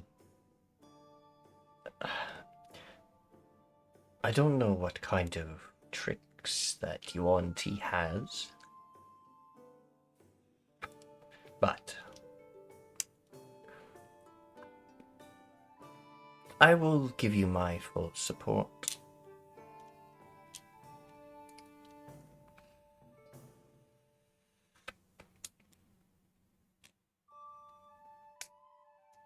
Though I think it would be best to talk to your friends and allies about them. And perhaps also talk to his sister. I had already planned to do. My friends. That is where I am troubled with, if I'm being honest. I have tried to, as best as I can, without revealing too much, test their faith, I suppose, in Rakan. And from what I have seen, they have somewhat of an, perhaps not unconditional, but they have quite a good amount of faith in Rakan. And truly don't know how to explain it. Well, having blind trust in a man claiming to not follow in one's father's footsteps, yet is trying to claim the throne that their father once took from lesser, in their eyes, lesser creatures. As you know, the Elder Elves tend to view most races as lesser, primitive beings that can be ruled over.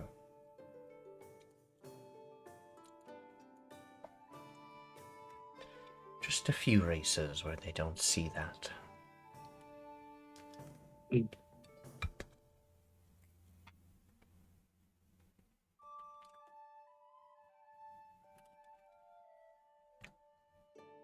Well then, I suppose if he has the blood of such running through him, all the more reason I do what I do.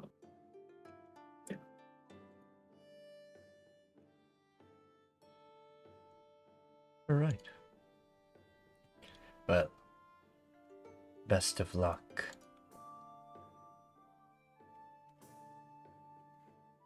Thank you.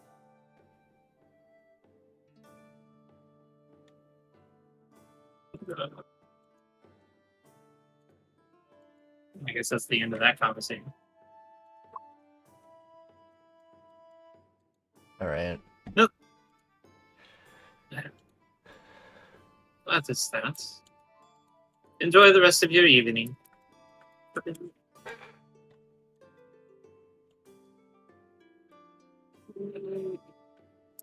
I know.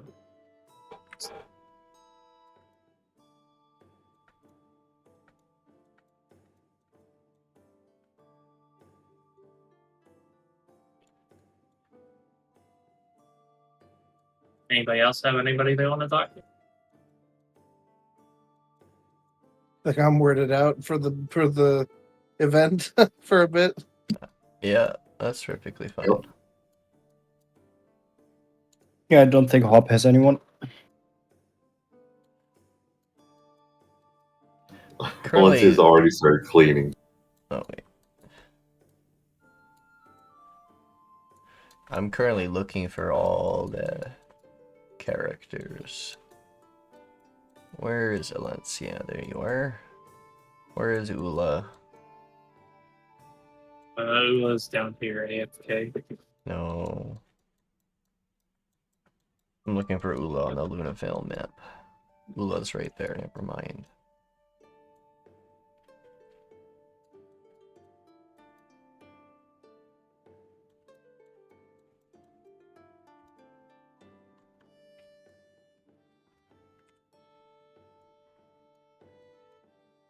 I mean, I don't think anybody has gone to talk to Zasha if anybody wants to go talk to them.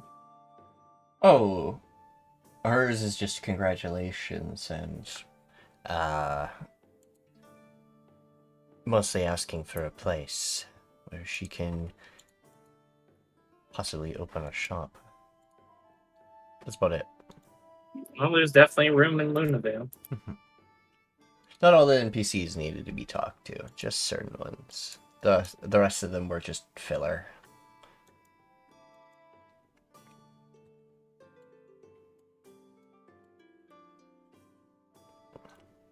As you guys return back to the Lunavale, you all gather back and gather each other. Just remember, only one of you was told that she wanted to have a meeting with you all, so that I'll let you all... She said she'll meet you all in the hall, where you usually have meetings. I was planning to talk to Los Centros after King Al went down. Oh. I mean, I can Can you DM me what you were going to say to them, and I'll just reply back. Yeah. Because I have like 45 minutes to get past the rest of the talking stuff. Mm-hmm. And then throw you guys into the dream. Actually, I don't even think I need more maps. I have plenty of Dream World maps. Yeah, I have plenty I can use. Okay, yeah, we're good.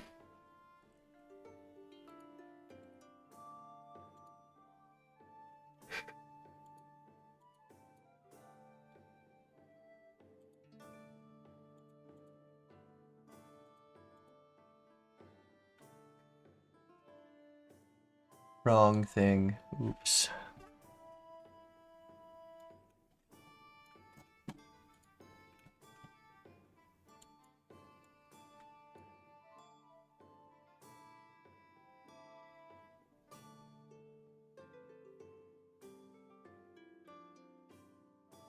Oh, I think it was, who was it, Biran or was it Alencia that was told for the meeting? I think it was Alencia. I was. Alencia, yeah. So you got to tell your. I don't know if. You got to tell your. I don't know. Companion. I don't know if they expected me to come in my wedding dress first. Oh no, you guys can. You guys have time to go clean yourselves up for actual. All right. Stuff. Yeah, so you're fine. All right, and she's heading to the meeting place, tipsy. Tipsy and cake drunk. Yeah.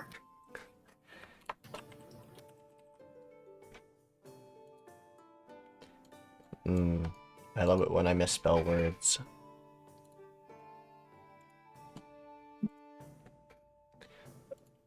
Yeah, Hop would follow.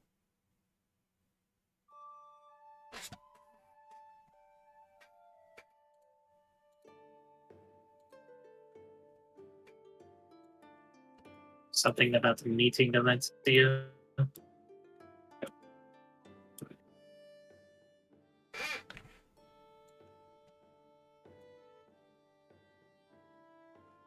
Alencia? We're heading to the keep. Hi. Very important business.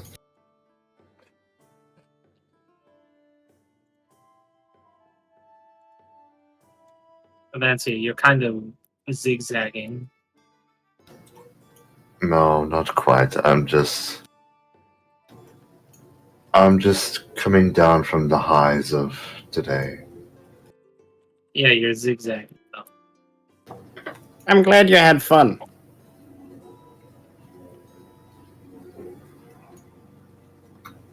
I promise you, I am in But don't go adequate down that way. shape Don't. to. What's going Don't on? go down that way. Shh. Shoves the bookshelf over. I need to make room. Okay. Shh.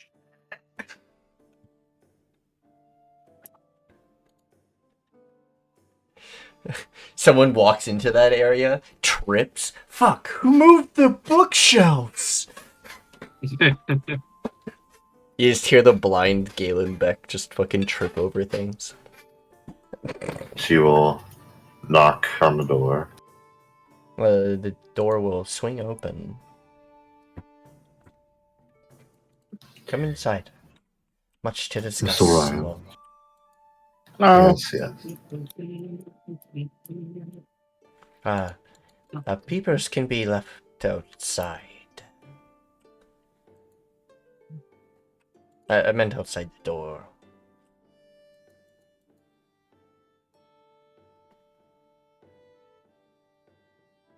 No, peepers to the doghouse. You see, they can't get in the door if there's a big ass dog blocking it.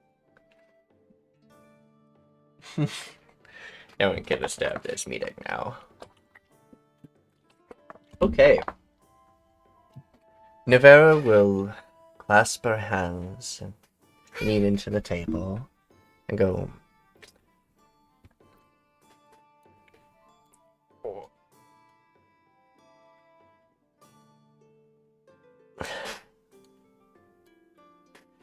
She will clasp her hands, lean in. I have some things to tell you about, and whether or not you feel this is a way you want to pursue what is next, I fear that it is not right.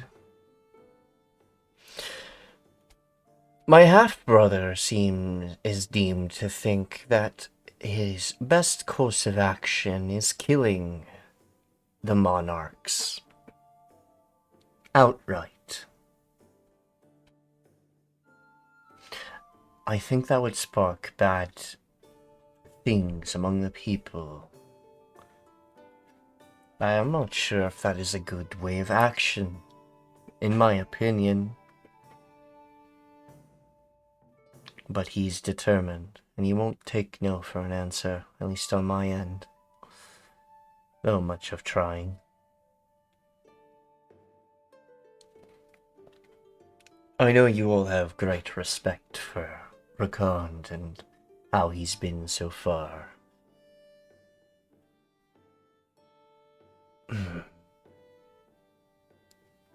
But I don't think my mother would have done it this way. She didn't try to kill Urian. She revolted the people and sort of pushed him out. And look where that got us now. I guess. But the new king that was appointed isn't... He is incompetent, sure. But I don't think he deserves death. If I may, us as a group, in as much as my attempt to lead it, we have always, I shouldn't say we, but mercy is our number one priority as of me becoming the leader, and that applies to every mission we go on and may even override certain commands we get, because unless They are a monster unable to be reasoned with. They must be taken down by force, but not necessarily killed.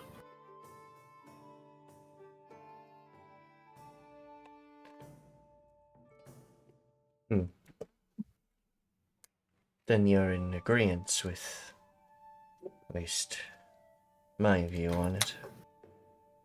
Are you saying that Rakon doesn't want us to spare him? He's determined that the king must perish.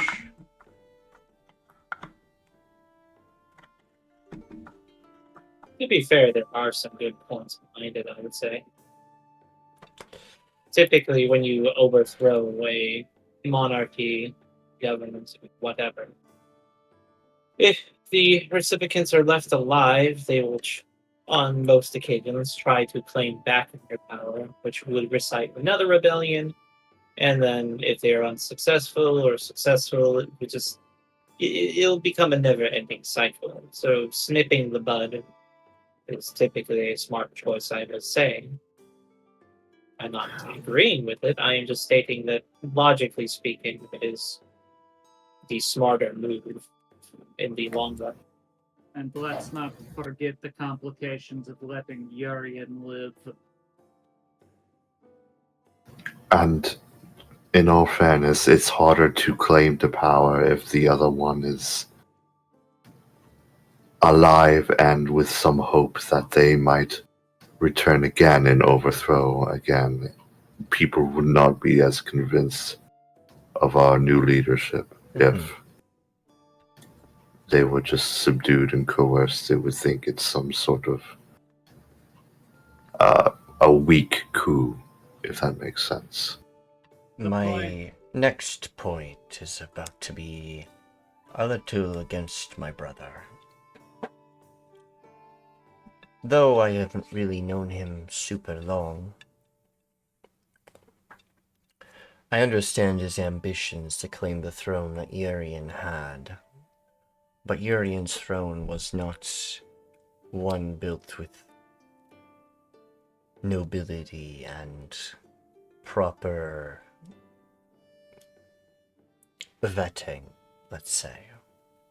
He manipulated his way to the top, and based on knowledge that I have gathered from my mum's research and my mum's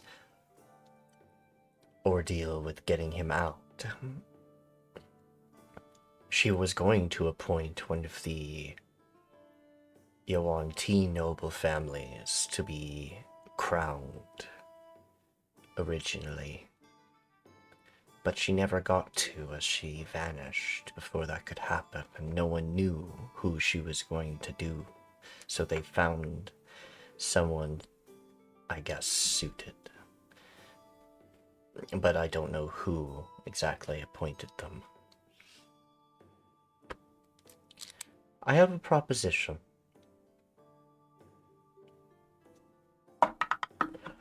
I actually know of the highest noble families of Yuan-Ti that should take throne over Urian or Rakon, or who is currently leading them now.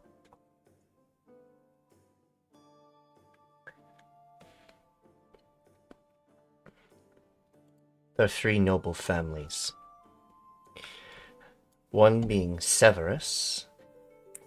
And I want you guys to make me a check for that name.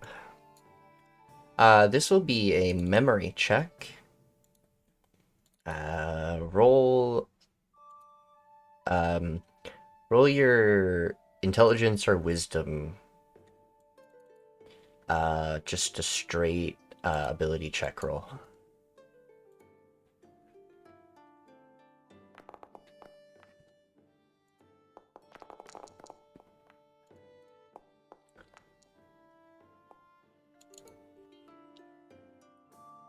It's all you up. And I guess you don't care. Is your int higher than your wisdom? No, you're a charisma caster, right? They're a charisma caster. Do that one instead then. I wasn't paying attention. I just heard wind check. Don't worry, boss. I got this. I'm just kidding. I won't roll for an extra.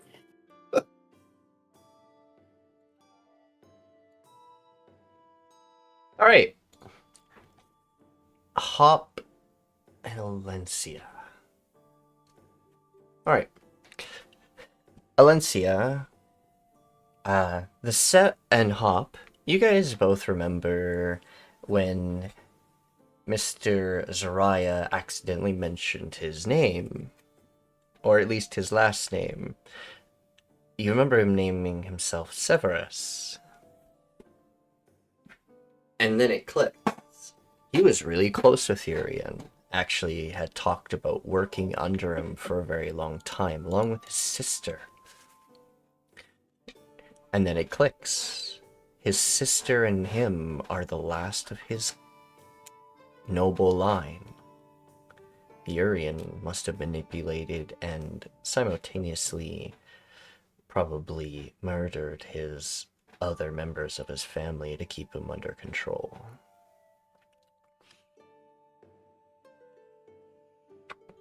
Or other things you've never really asked, but that kind of clicks with you both. The other family is Valcient, though they don't have very many members. They have about 3. And the Basilisks. Itshi. Your family was also named, as your family is one of the oldest, alongside the Severus and Alencians. Though your 3 families know each other quite well, correct?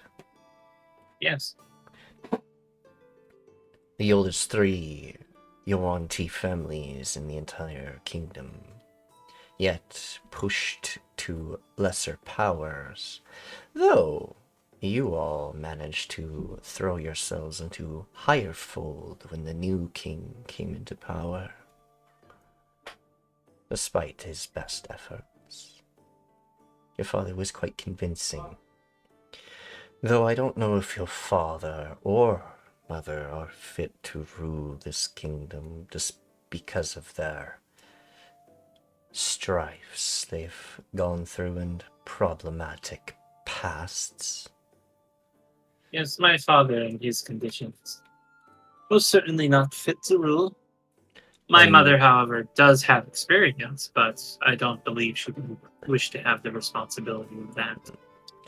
And with Kino missing, your 2 younger sisters too young to even be considered, Zentra already having part of your family business, that leaves, in technicality, you and Kino as 2 candidates that would be best for such. Yes, well, from what last I received, side eyes Druko, my brother does not wish anything for this family. I doubt he would want a throne of his own. Then that leaves you and the Licient family.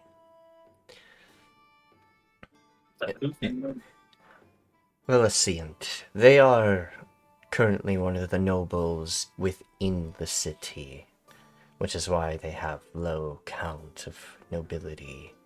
But that was also due to the other nobles sort of politically picking them off. Throwing their weight.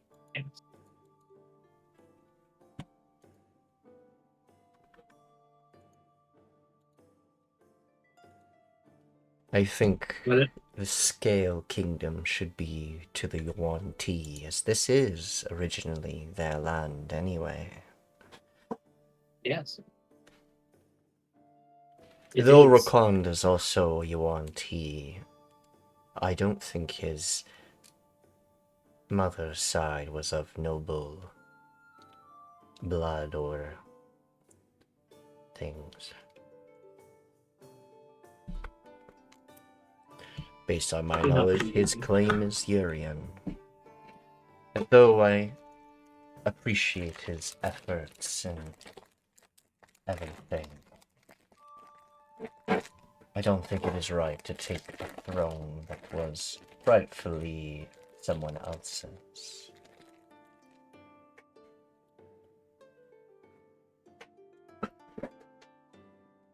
So if I am taking this correctly, you wish to have one of the original young Teeth families to be put on the throne, and that includes me in that one of circle. The three, yes, as my mother originally intended to happen.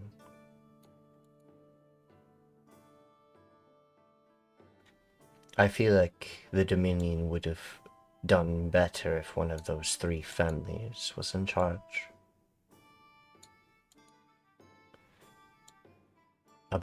Well, if they were placed in charge all those years ago. Right now, it's not a lot of choice. Both two of the bloodlines have been heavily severed, and other one has been, let's say, put on the chopping block once or twice. Because of past actions. I don't mean to ask the grueling task of eliminating certain factions one by one, but is there any reason why others are perhaps unfit to rule? Like my family, for example? Von Lugars. The Von Lugars are humans who came from from another kingdom and using money granted land and nobility. They also tried to drag a different continent into the conflict when they were in the middle of their own rebellion. So no, I'm not too keen on anyone from that family taking power. I have nothing against the Von Lugars. It's just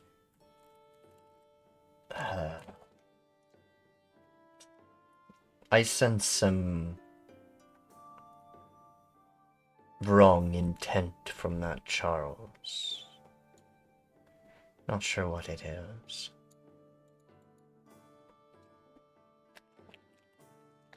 What about me? I sense nothing but good. You've been kind to even your enemies. But, to be fair, you don't necessarily have a stake to the throne. What are stakes, even? The original, from what my understanding is, originally, the Scalect Dominion, in its olden primordial form before it was made, was a collection of Yuan-Ti tribes banding together that included my family. And from my understanding, at least from what I've been told and researched myself, my family was originally supposed to be the family on the throne. But then one day, a certain elf, who caused the downfall of one other family, absorbed their power, and then took the throne for himself because nobody else could challenge him.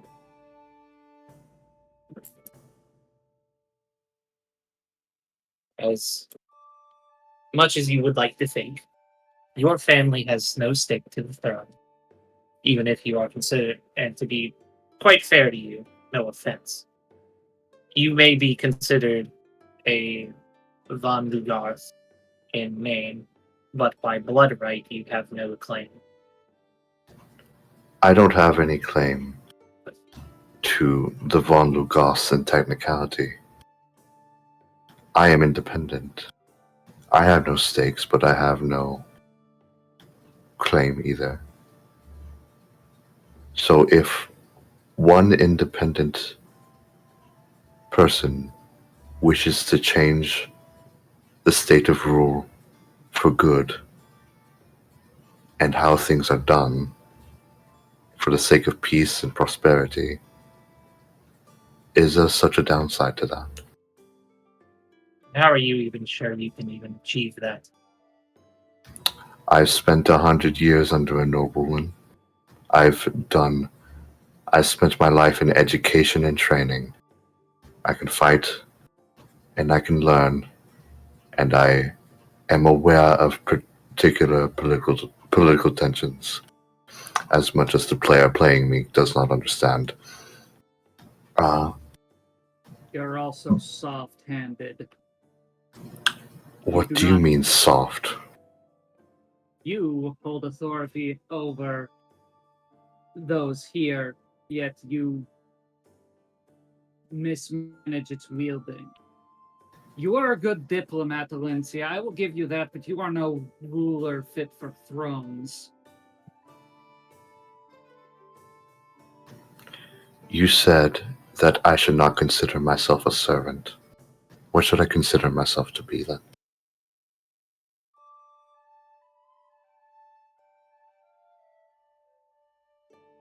Well, fair. Really, you should consider yourself whatever you should be, but there are some things that, quite honestly, you are not fit for, Alencia. If I have to remind, as Druko had stated, you are soft-handed. The one big point that I can point out in that occasion was the fight back at the temple, where Biran died, and subsequently was reborn, yes. But you, instead of finishing off the Inquisitors, left them for their allies to bring them back up, which caused more problems. When you could have easily finished them. There are times, I should say, that you will have to make that decision of finishing something off for the betterment of the kingdom. And I don't honestly believe you have what it takes to do that. There's nothing wrong with hiring hands to do that for you. Yes, but if Alencia can't even... Who's to say Alencia can even hire such hands? Would she even allow such hands to begin with? So because my priorities were not in the state that you would have preferred, I am unfit to rule what is it? With a hard hand? Yes. Because if your priorities were to protect us, you would have finished off the threat. Not allow it to You think I cannot back. protect my people?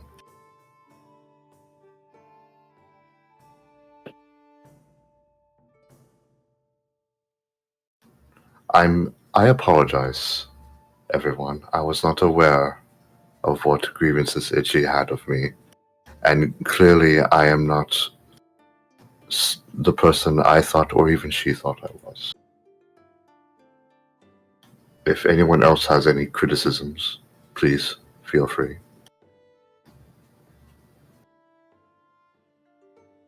No? Alright, then I'm leaving. And she scoots out and begins walking away. Eula's gonna go with her. Yeah, Biran too. Yeah.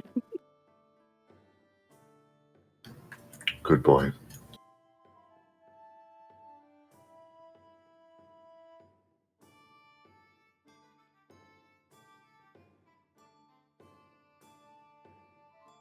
Oh, so I'm looking at the ground.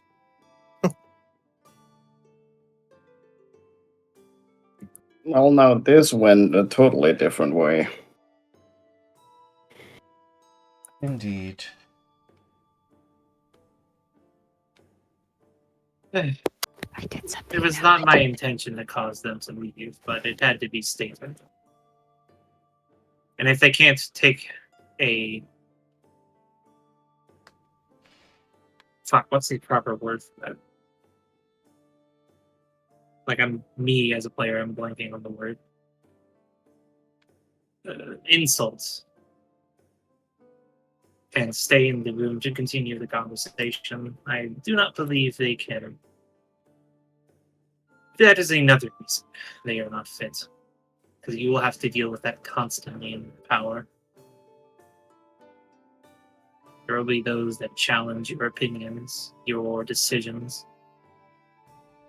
or the way you handle things.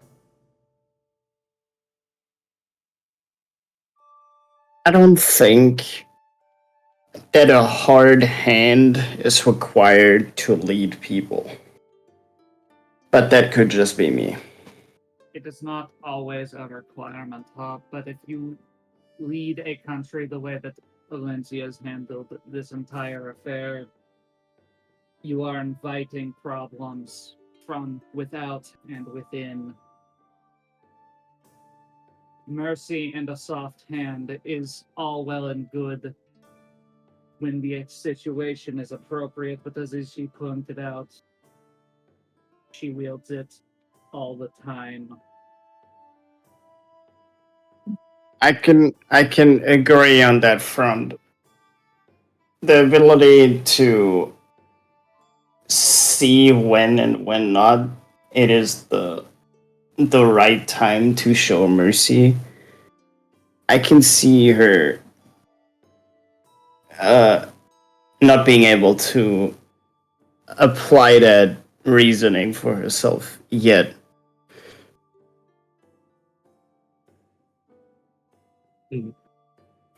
I will not say, well, I won't lie.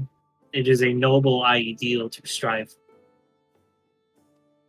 It's not very realistic. Sadly, it's not. By how much I've read in all the history that I've been gathering, it never seemed to really prosper that far.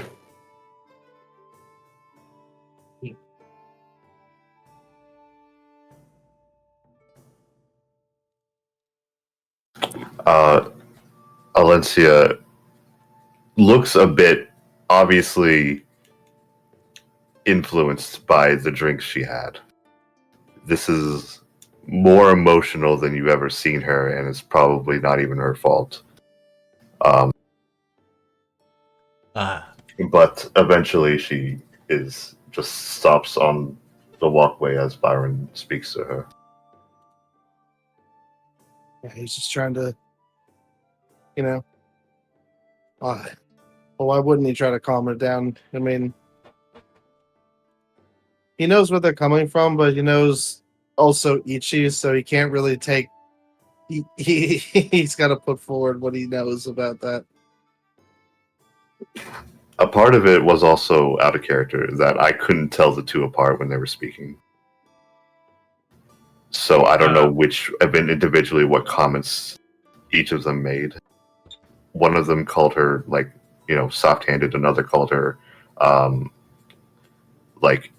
basically her fault for Biran dying. I think both of those were Itchi.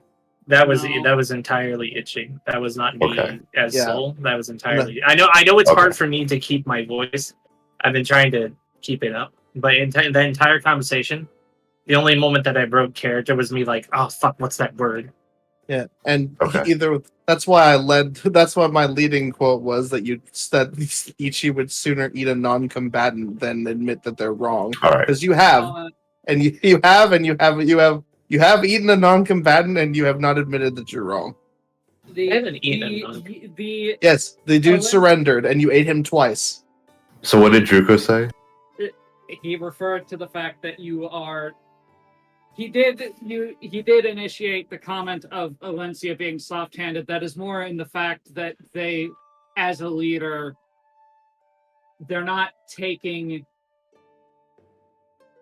the proper path when it comes to instituting a new kingdom. She over focuses on being merciful and trying to work things out when realistically, if you only do that, you are just going to cause problems later. Well, she Okay. hasn't shied Why away he- from dealing with people. It's just that if Well, the opportunity arose that she didn't have to, that was at least the But- attempt was made. Hold on, but in character though, she will respond to Biran. I should not have let that affect me, and I'm probably proving their point right about now. I'm just not in the right mind. I don't know why those words were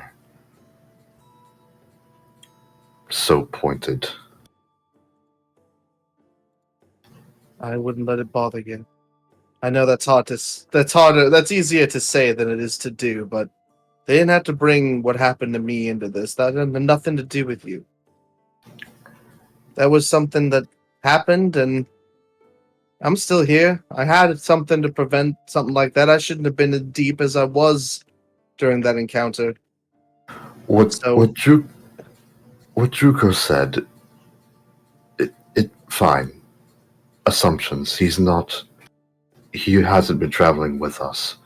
But the Itchy piling on is what drove me up a wall. Yeah, she tends to drive a lot of things up wall. If I could climb, I definitely would be up there. It's doesn't- like she sees me as weak if I don't engage in brutality. And that to me is insulting. As I have killed and killed. For our protection. For our safety. I would not spare an enemy so that 10 of my allies would die. That is not what I believe in. And that is definitely not ruling with a soft hand. He'll put his arm around her. Shh. Being mindful doesn't make you weak. Being merciless doesn't make her strong. That's what allies are. They compensate for what we aren't able to do or what we think we can't manage. You were put in charge to put a leash on her actions. And she can't deny that. We told that to her face. If she can't be trusted to make the decisions, and you can, then you're far better suited to be a leader than her. So don't let what she said bite at you. Credentials aside,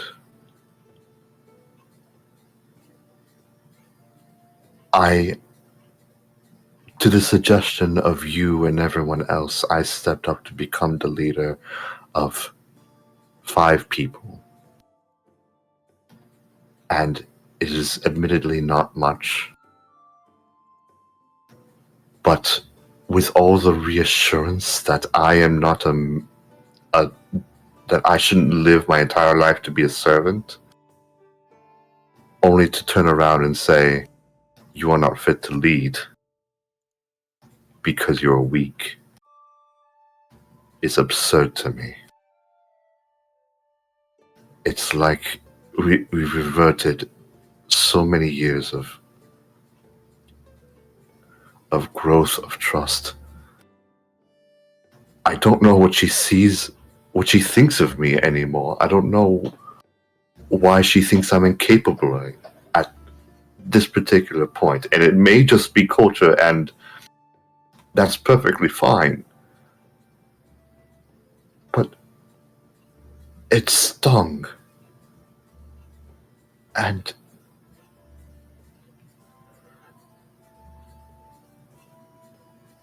am I capable to lead? If you have to ask me, I say so. Well, obviously, but I never felt confident in anything in my entire life. And it felt so crushing when I was rejected outright. I want to do the right thing. Is that not enough? Well, wanting to do the right thing is easy. Finding the right way to do it is another, and everyone's got their own opinion on that. If I was to say, it's not about leading or following, it's about what you think is right. You're doing what you think is right, and if people put your trust in that, then you are capable to lead. What I think is maybe, you said you didn't feel like you were in the right headspace. Take a rest, think it over. Talk to Itchi one-on-one. Don't leave it, at least don't leave it like it is. Look, she may be an overbearing giantess with a murder fetish, but I mean, murder fetish. we still call them friend, don't we?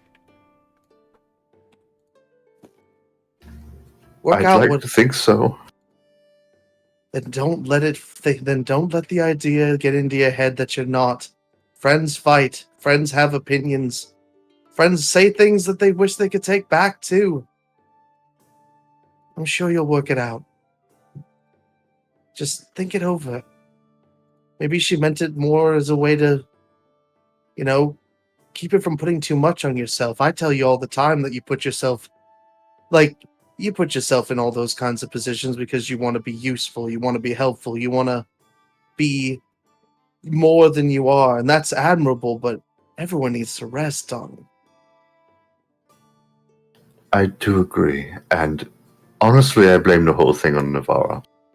That's probably the most sane thing to do. Right after a wedding, really.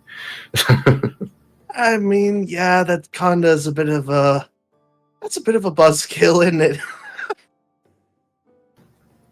That, and I don't know what you expected. My tolerance for alcohol. It's really good. It really is. Yeah, just ignore the face, ignore the crying.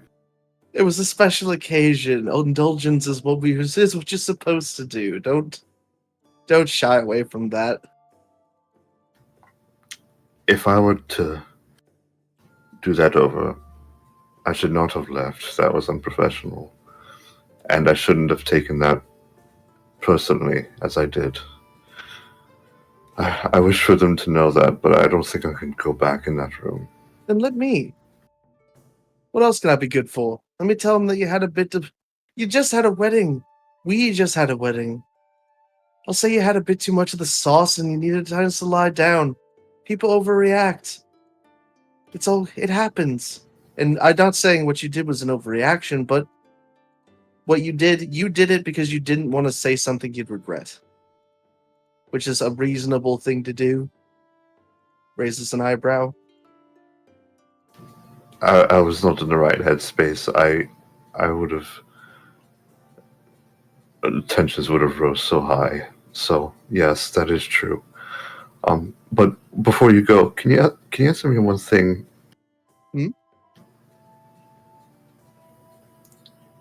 If I engage in this hypothetical thought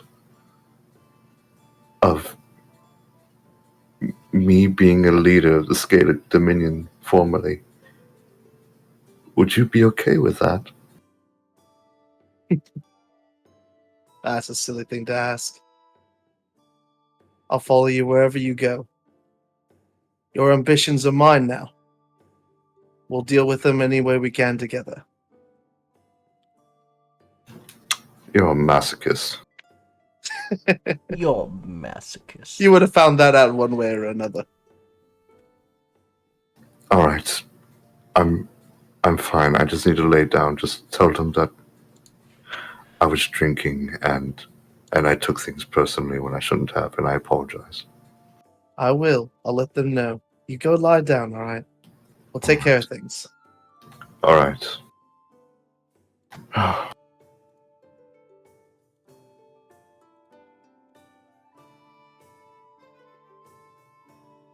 He kisses you and leaves.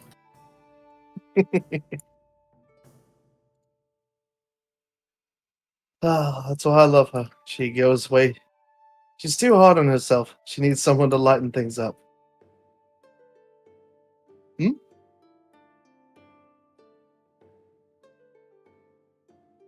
She's gonna go take a bit of a rest. Though I'm sure she might not mind a bit of company while she's winding down.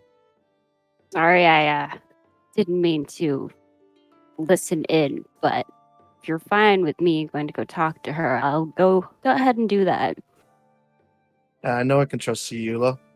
You're her friend, you're my friend. And I know that while she says she'll be fine, I'm sure that she'd appreciate the company. That was where I was intending to go anyways. Even if you weren't going to be okay with it, I still would have gone. Enough said then.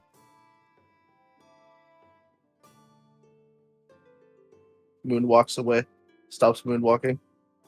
No. Nope. Oh. You gotta give ass to scritches when you walk past her. Oh, my bad. Sorry about that. Do I have to roll DM? No. Do I have to roll animal handling? No. Animal handling? What? Asta ran up to pet the him. doggo. Asta ran up to him. It was Asta's choice. I know. I would pet Asta. And then fucking next term would give them the floofing of a lifetime. The full body multi-hand pats. Gonna lose her mind over that. Boss, you go on ahead. I got this. Omega pats. Well, Now I guess that. And I'm gonna make my way to Alencia. I didn't see where she went, but yeah. Probably back She to went the to her rooms. room. Yeah, You she know where was she back. goes. Player Let's- didn't, but character does. Yeah, let's give the floor to Ulla since you've been quiet most of the session. Yeah, if you want to have your conversation with Alencia first, before I get back to talking to the group. Sure. Just casually make my way over to her. We'll make this as an excuse that, alright, Peepers needs pets too. Cracks knuckles.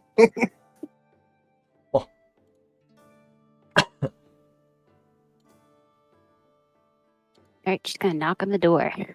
Right away. I'm coming. And she, with a crack in her voice, goes up to the door. And as she opens, you can see that she's dabbing her cheeks with a handkerchief, and then she smiles brightly. Oh, sister. Hi. Can I come in? Of course, yes.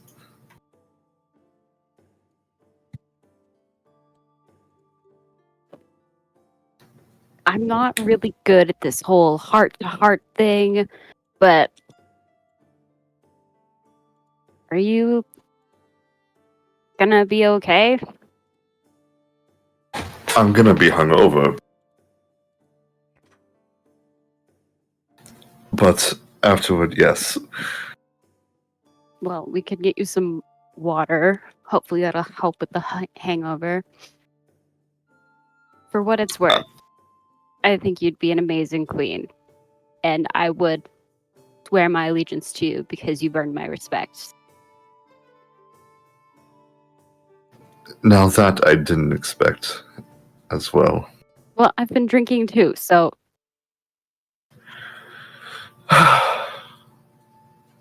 It is delightful to hear that after what has happened.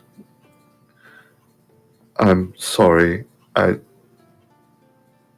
don't want to come off. I spent my whole life uptight and professional and keeping a stern, motionless face, only to then break down at the slightest criticism. And I don't know. I'm not even sure. I don't know if it's because I'm drunk or not, but I've softened, and I want to be good for people, but if that means I have to revert back to old Alencia, then this is impossible. It's just not fair. I don't really know what old Alencia was like. But I like this Alencia. She's my friend and has my highest respect. You're genuine, you're kind, you're caring, you take care of people. I know you're not one to act in violence, but don't necessarily need to do that to be a benevolent ruler.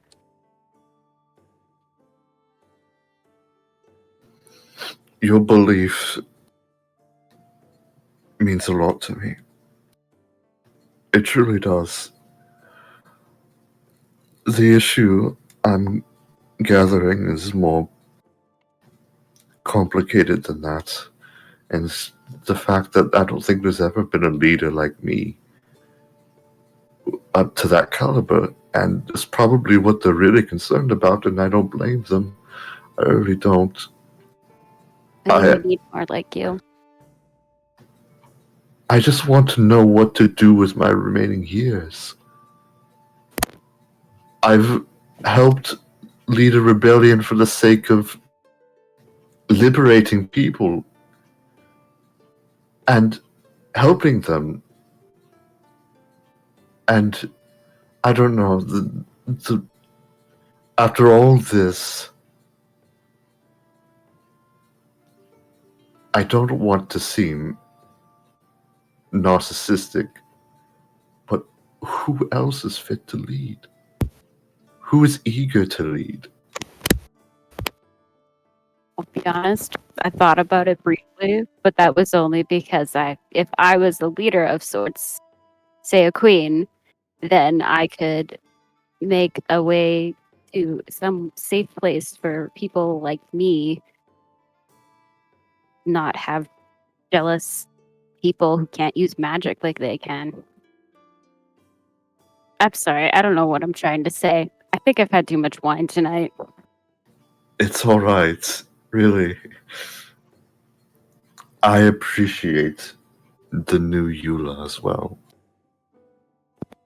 We didn't really know Ulla before, so... But I guess she was kind of like this. I think there is a difference. I've seen it. She hugs you. She's a little caught off guard, because she's usually so kept to herself. And then eventually she returns the embrace. And she's like shaking a little bit because she's a little nervous because she's never had someone like a sister before. At least an older sibling. So this older sister kind of perspective. See, now, who would you let do something like that? Not very many people aside from my mother and deceased siblings, but thank you. Well, I'm alive and in the flesh. Well, even for the rest of your years, you're not going to be alone. I'm going to be a dragon one day, so... And that would be very cool. I mean, it's already starting. Still not used to this horn on my head, but... it'll be fine eventually, I guess. It will be fine. You will be. And I'm here to support you all the way. She's going to blush. Thank you. I'll let you rest now. It means a lot that you came to me, and even if you don't think you're very good at the heartwarming stuff, you really touched my heart. She's gonna awkwardly nod. I guess I better go back, even though I don't see a point in having a meeting the day of your wedding. But you can do whatever you like. I don't think you don't have to stay there. And worst comes to worst, I can send Asta in there listen for me. Right. Just ask Biran about what happened if it's important. Yeah, I probably will. All right. Good night. Good night, Alencia. And hopefully you feel better tomorrow. Do you need anything before I go? I need Biran here as soon as the meeting is done. Okay, I'll go nearby the meeting then and let him know. Okay. Byron sneezes. Oh, what was that about? All right. She's gonna clear her throat and then step away from, step a little back from Alencia, and then she's gonna like nod goodnight, and she's gonna start leaving. She bows and then closes the door, goes to bed immediately. She has no more tears to dry. She's a little more calm now, as she gets in the covers. Hits the peepers. Flying kicks through the door. No, I wouldn't do that.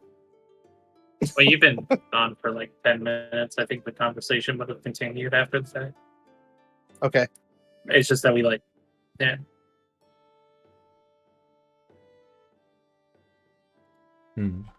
So, I don't think any of us were expecting to leave, but this conversation should still go on. I guess the point that should be brought up is, I suppose, our opinions about Rakan. Itchi will then look at she will turn her head to Druko and go, "What is your opinion of Rakan, since you technically have spent the longest time with the man?"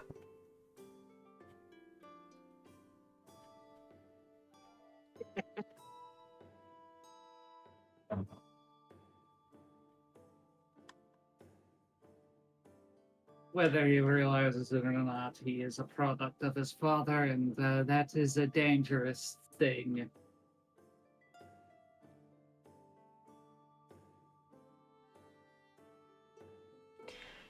Agreed. The only reason I was here was to get what I wanted out of the whole ordeal. I really didn't care about what happened afterwards.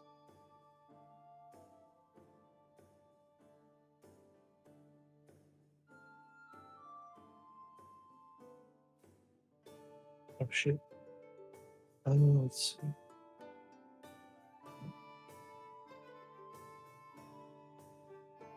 Looks like I got like 17 minutes, so I'm okay. Just letting you know. Yep. Oh, right. Yeah. Maybe we should just let you just jump back into this conversation then. Well, yeah, if there's something you guys are going to discuss beforehand, it's fine. If I want, I can give you what Byron was going to say. I mean, just realistically, you guys were gone for like 10 minutes. Okay. I mean, if it matters, I mean, it's not. Yeah, he will return. Welcome back. Yeah, sorry about that. Alencia might have had a bit much to Okay. drink during the festivities, so she wanted me to extend her apologies to everyone here. She didn't act as professionally as she would have wanted to present herself, and while she does want to hear your criticisms of what she has done and what she can provide, she wants to be in a better state of mind, so she decided to step away. I mean, the timing of the meeting is really not fortunate. Let's say that. Yes. While I don't entirely agree that she's not fit, and I understand that she has her quirks, and we all do, I'm not saying that what you guys say isn't valid. It's not my place. But what you guys have to say, she wants to take at face value. So when she has herself in the proper state, I hope you'll hear her out. Because she still does want to provide as much as she can to both the rebellion itself and to the cause that we find the most just. I see. So out of respect for everyone... Oh, go ahead. Well, no, I was just saying, speaking of that, we are kind of on the topic. Specifically about our opinions of Rakan. Well, go ahead. In that regard, about Rakan specifically, I would say I'm definitely more along the line of what Navera said. I'm not on the table. If it's on the table that we don't have to kill the current king, and just if they're willing to surrender, then there's no reason to. Surrender and the least amount of casualties is a preferable option, but we are definitely in a position where it could really turn either way. So, depending on the situation, that's what we're all here for. We have to be able to adapt to that situation as it arises. So, that's what we've always done. We've left the option on the table until it's taken away, but I will say that was a bit of a low blow about what happened to me. That had nothing to do with Alencia. They may be able to heal, but it was my fault for being where I was. That was my mistake, not hers. So I think it may have been a little bit out of turn to say what you did. Thank you. I will admit, none of us could have expected he had a vest of explosives, alchemical fire. But nonetheless, I will stand by that if she had dealt with the problems, it would not have tied her up, and she could have prevented him from exploding himself. Well, that may be true. Everything after the fact is happenstance. We can say all day what was the right move to make, but we can't go back and change it. Yes, hindsight is the word you're looking for. And I ain't so good with the words, if you know. I mean, if you believe legends, there is magic powerful enough to achieve such thing, but again, those are legends. Yeah, no, I'm not relying on some miracle. I'm saying we make the best decisions we can in the moment. Afterward, we can always learn from what turns out, if it was a mistake, if it could have been done better. The fact is, we lived through it, and we persevere. That's what we've always done. Yeah. Exactly. The past is there to learn from, not to see from it and grieve what you have done wrong, but to learn and then do better. Sure. But to get, no offense, but to get back on track, that was not the particular topic we were on, by the way. No, I understand. So, I suppose I'm asking you, what is your opinion of Verkon? Do you think he is fit to take the throne? If I'm being entirely honest, I don't have the exact full scope of what he is as a leader. I was hired as, well, like you guys were. I was hired to be part of the rebellion, gathering intel, taking information, and while that seems the least amount of information I've been able to gather as the guy that we work with, since everything he's done, everything he's really done has been kind of out of my purview. If I was to say, based on what I know, if he's fit to be a leader, I'd say he's reliable but questionable.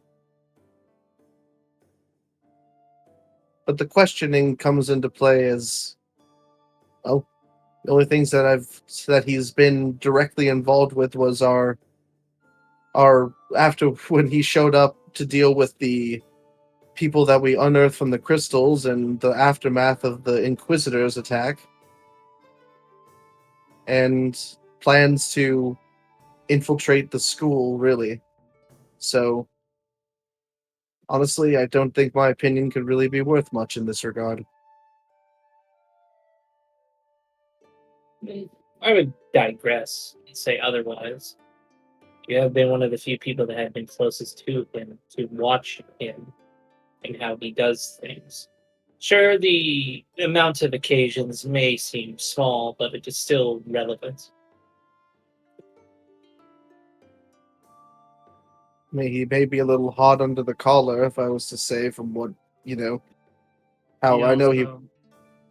He also kept the one person you were adamant on disposing of alive, despite everyone's vehement transgression against that. Who was that? The guy who was killing all the druids and was making a bunch of threats towards you personally. The one who blew up the laboratory in the Ironwood Forest. Nostradamus. Well, I was one of the people who didn't want to kill him. Really? Yeah, I was one of the people that said he had to pay off his crimes. Killing him doesn't fix anything. That's why I say we could, utilize him rather than dispose of him. I was one of the few people who didn't want him dead. He may have killed druids, but I didn't know them. I'm a wandering druid. I'm not even... I don't even stick with the druids of where I'm from. So, while it is terrifying that he's killing druids, I didn't take it personally.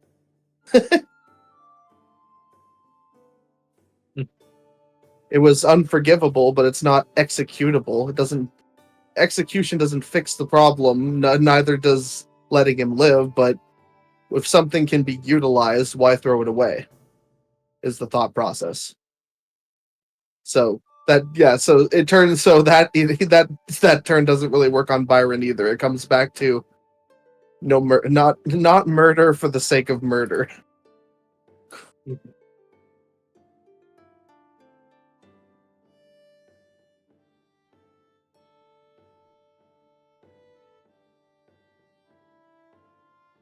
Alright then. Very well. Hop, be your opinion. To be honest, leader positions are always weird to me. Like, I don't know. And it's just, like, I don't pay much attention to the political side of things. It's just not my forte specifically. I'm not the best at talking. I do more of the punching. He laughs. So I must say, from a perspective of that, like, we haven't really at least I personally haven't seen him that much. He's just like, I would just see him as my employer, basically, because on a base level, that's what he is. I don't really know what his full capabilities are as a leader, because I don't really know him as a person to begin with. But I'm not the... I don't think I'm really the one to question such a thing. He required my help and offered benefits for it, and I just took it. I see. Both Hop and Biran seem to be kind of just along for the ride, as it were.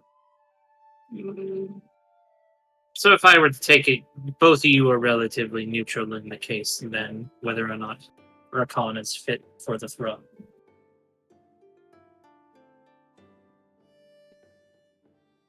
I'd say it really depends on what he plans to do. I want to hear his thoughts. Because so far it's just been plans on how to get him on the throne. It's not plans on what to do once he's got it.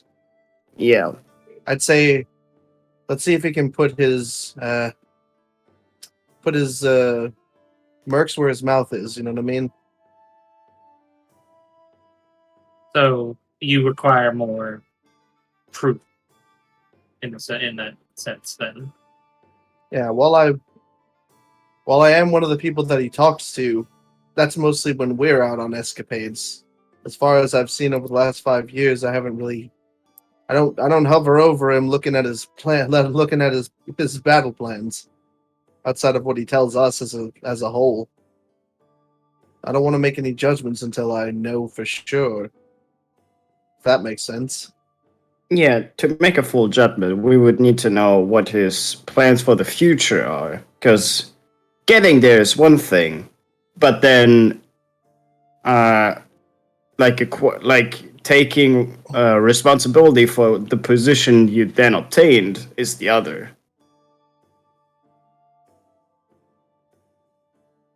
Those are fair assessments, in my opinion.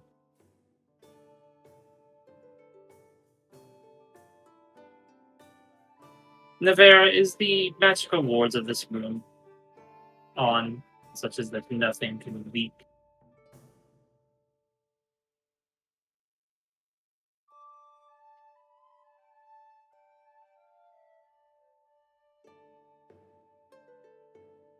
Nevera? Mm-hmm. Sorry, I have something in my mouth. Okay, fair. All good. I'm eating at the moment, sorry. I had Nevera a feeling took a I was big just like bite of sandwich. Nevera brought back a hospitality plate from the buffet. Just eating cake. That's okay. I'll be eating some later. Yep. Oh my god.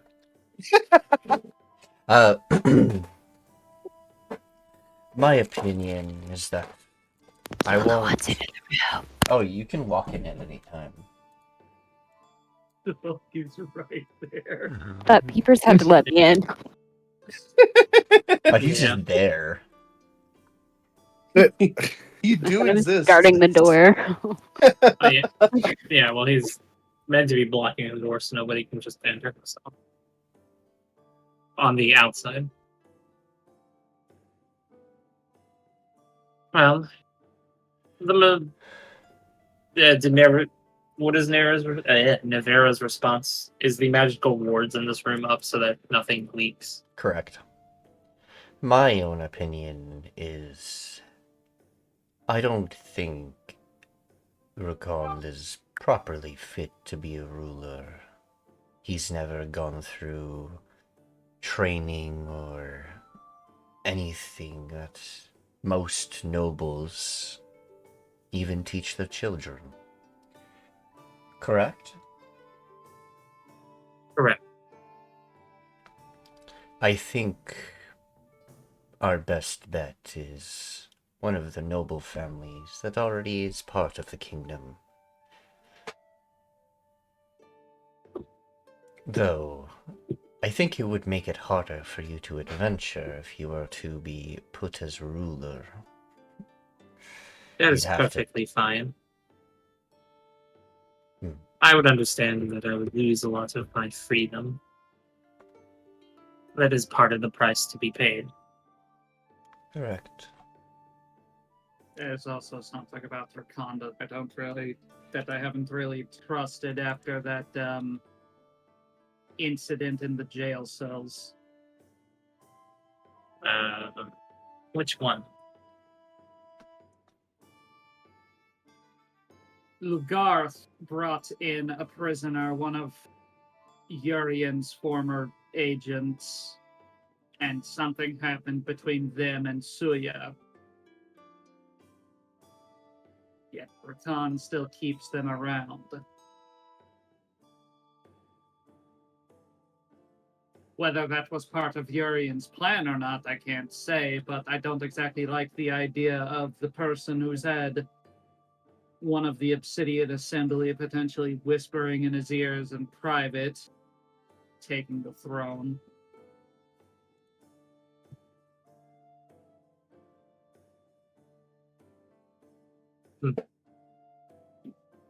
Understand. In that case, since most of us are here, Alencia needing her time, I suppose I will just come out with it, and she'll, from her slouched position at the table, effectively stand up, and so they're slightly back. I'm of the opinion Rakan is not fit for the throne, for multiple reasons. I didn't even get to say my opinion. Oh, I'll go right ahead then. Please don't forget about me, guys. I'm sorry. I promise I won't. I'm here. Don't forget about me. I'll just speak also, up. I need to dip. Sorry, I'm so sorry. Yeah, have fun. Have fun. You guys enjoy the rest of the session. I'll see you guys later. Bye. Later.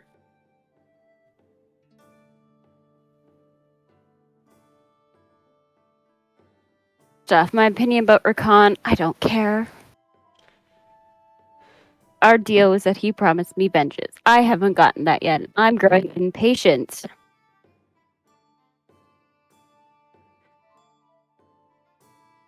Vengeance on who? The man who destroyed my entire family, of course. Ah. She's gonna flip her hair over her shoulder.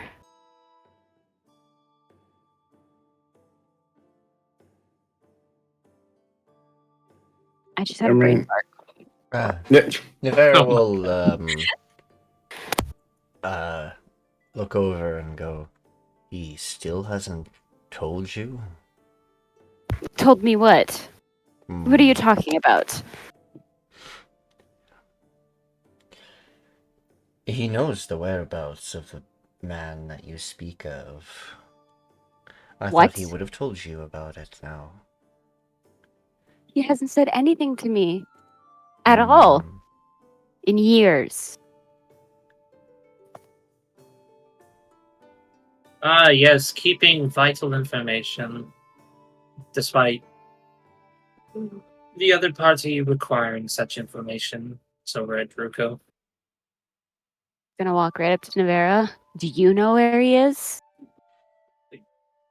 I do, but I thought he would have told you. Well, you're right here, and you can tell me now. So where is he? He is on an island off the coast of the Golden Sun Confederation, one of the abandoned islands. Not sure what nefarious things he's doing there, but I don't know why Rakond would have kept this from you. Easier to manipulate. You think I'm easy to manipulate? Oh, no. Yes, actually. It's quite clear by the fact that he didn't tell you the one thing you were looking for, and now we're here. She's gonna glare, and then she's gonna be like, my point being that already answers the question. How do I get to this island? I will take you all there once things here in the Scalect Dominion are settled. 100%. You would deny me my vengeance as well? I won't deny you your vengeance. It's just the seas are not... We don't have a port to take you on the boats right now. The two... Do whatever I need to. An airship outside. Airship isn't as... Well, I guess you could take an airship all the way there. I wouldn't be against it. If they would allow it, since they own the ship. So, well, Biran was given ownership of the ship. Oh, yeah, right. Technically he owns it. Yes. So, to spell it out then, despite having the information of knowing where this individual is, despite knowing that we have a mode of transportation to reach there, he chose ultimately not to tell you, Ulla, because as Druko stated, it is easier to manipulate you with the thread of knowing potentially that information in front of you to guide you where he needs you. She's gonna remain silent for a minute. And then she will full outly admit, whoever takes me to my target will get my alliance.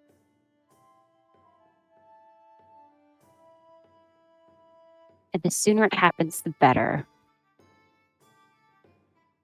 I guess I'll have to Rakan's head to my targets.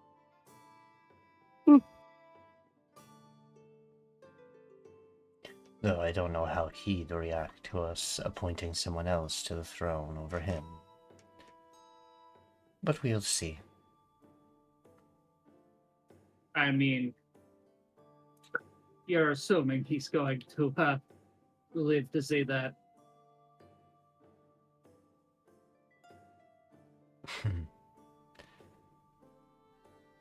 So, as I was saying before, the kindly reminded us of their existence. No offense. I don't think Rakan is fit for the throne for several reasons. The most prominent being the fact that he is too much like his father.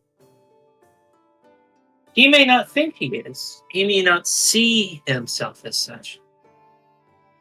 But as somebody whose family has lived through Urian's reign, and a little bit of it myself, Rakan shares quite a few similar qualities as his father. Most prominently, his silver tongue, and his penchant for deceiving his allies, or supposed allies.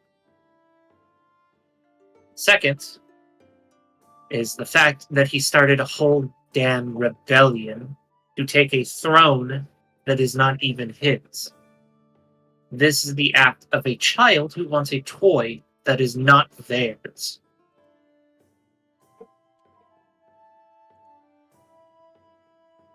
And third, the throne was never his father's. It was my family's throne. And I will reclaim that throne. Which, to be honest, I've been meaning to speak with you, Sarah, about that. Because if I'm being honest, despite what plans and preparations I may make, truthfully, you're the key figure in all of this. I am? You have been behind Rakan since the very beginning. You have been the one helping him establish supply lines, alliances, and everything in between. To be completely honest, without your support, Rakan has no weight to throw to claim the throne. Quite honestly, you have all the power in dictating who could take the throne. You may not see it as such, but from my point of view, you are.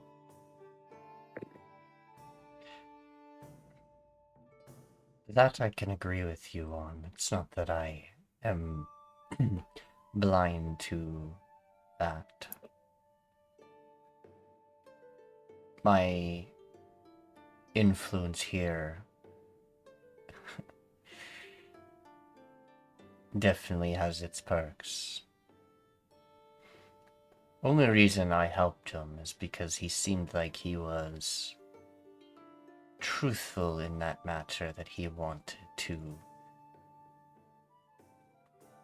well, fix what was going on. I would agree. The problems of the Scalect Dominion have been very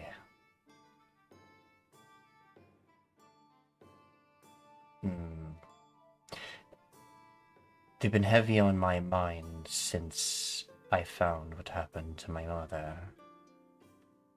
And once he arrived and talked about it, it was something I would... Similarly, I guess I'm following in my mother's footsteps. I've taken over the keep. I've even helped a kingdom.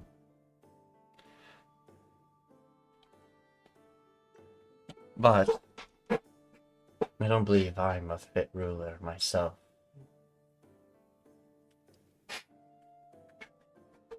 I like, even though I do have some rule over this town, that is only because my family, my mother's father and mother,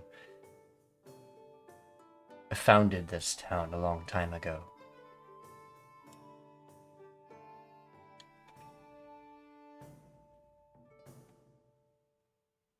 Yes. But I don't overstep my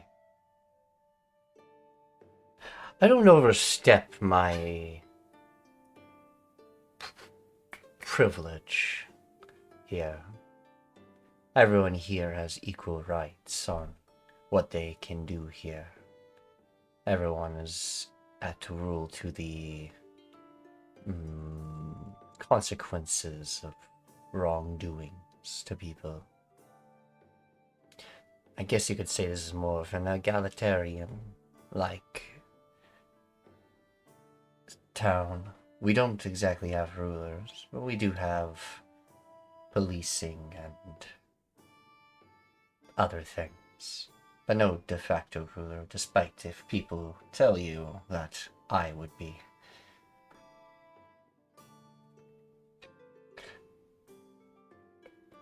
I'm more needed here in Lunavale than I would be in the Scalect Dominion.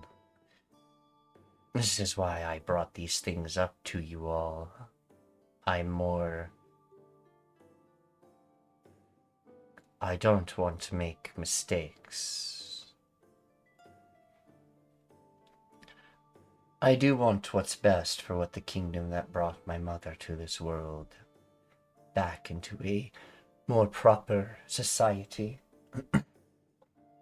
And not ruled by tyrants or power-hungry elves. I want to be ruled by fair people, ones who are actually willing to do things for their citizens and for their people, and not for more power, land, and tech. Urian started wars with people that he did not need to start wars with. Caused a lot of problems. Not only just problems, essentially caused a cataclysm, sorry. Yes. If it wasn't for Urian starting that war, those forests and the Crystal Empire could have been allies, could have been something else, and we could have shared resources. But Urian's greed and Urian's fixation on power caused them to no longer be around. Both the crystal trees and that empire. Though there are inklings that there are remnants still around.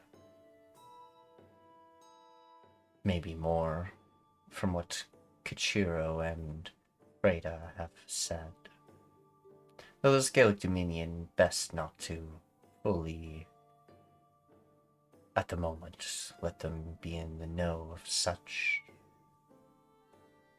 Yes. Due to conflicts of past.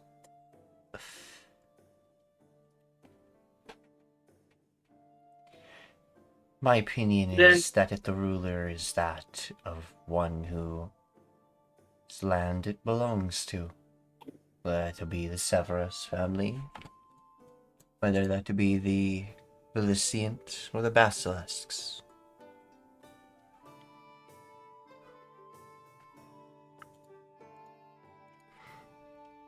In that case, Vera, I have a simple question for you. What do you think is better for this family? And she gestures not to the group, but like just all around, like towards the keep. This family you have made for yourself. Do you think it would be better for Rakan to be crowned the new leader of the Dominion once this is all over? Or would somebody such as myself be a better fit?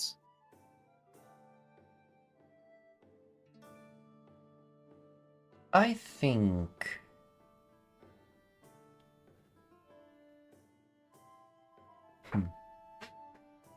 I will state, I know I am not deemed perhaps the best person. I am not the wisest, the most intelligent. I think the kingdom would benefit from a council. A group of individuals that would be best as representatives until the kingdom is in its proper states of economic, housing, other things. Until it's recovered from this war. So something like a parliament. Yes. And then a de facto ruler could be appointed with the council under them, helping.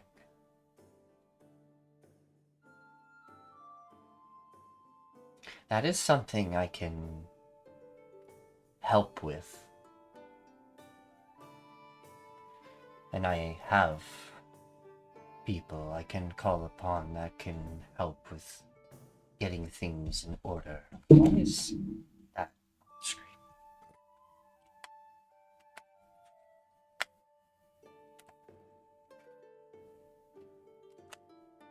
I don't think there should ever be one total ruler of everyone.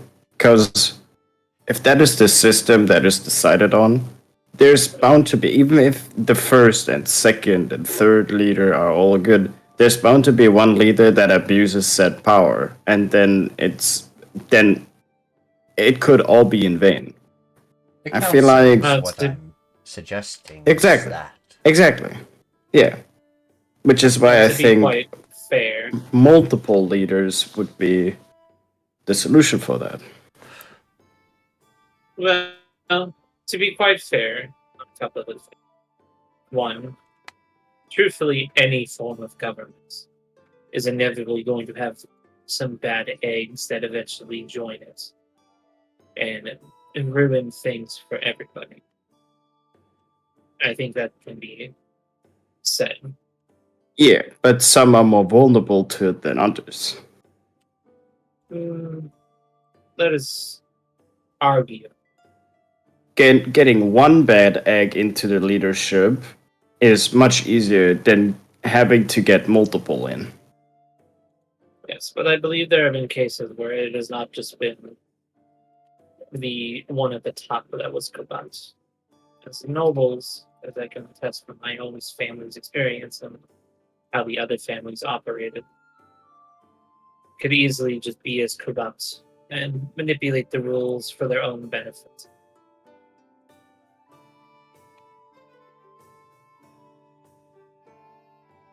I mean, yeah. There's always bound to be bad and good people.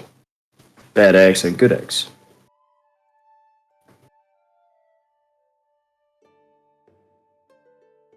And I guess openly here and as I kind of stated, I am staking my claim to the throne.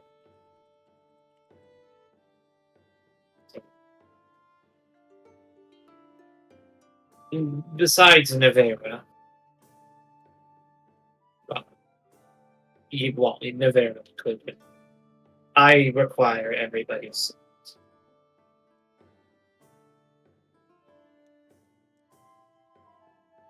So you're just suggesting that you're taking over the throne instead? Yes. I will admit I am not the wisest nor the most intelligent. Maybe not the best when it comes to diplomacies. But as Nevera stated, a council to deal with these problems is best. A council that could help me run the country. Because I am only just one individual, and I can admit that I am not the best at everything.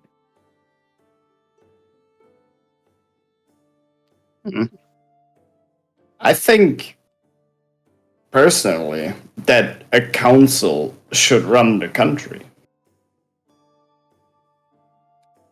Just in total. I'm not I don't like the idea of ever there being one person above all others.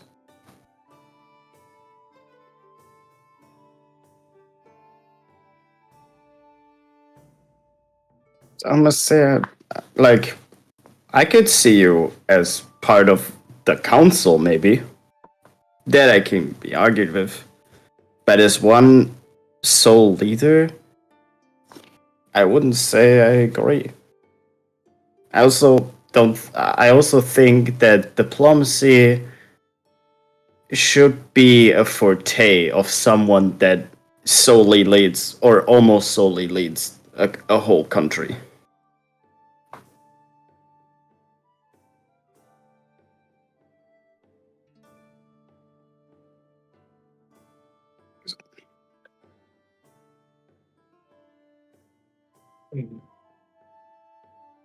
Kind of wish I was part of the room again.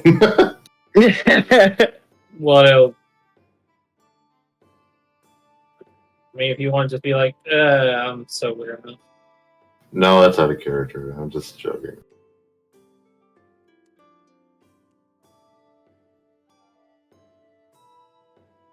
If you all want, we can discuss more later. If I may. Go ahead, We Druko. seem to be circling around the same points. I think there is a compromise here that might work nicely.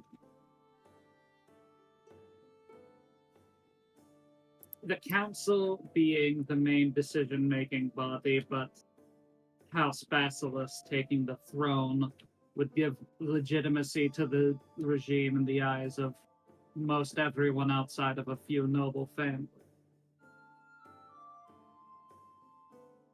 Would it not?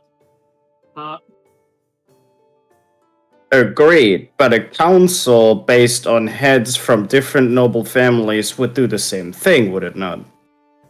Not necessarily. Then you have a bunch of people with money and power bickering at each other. You want actually changes.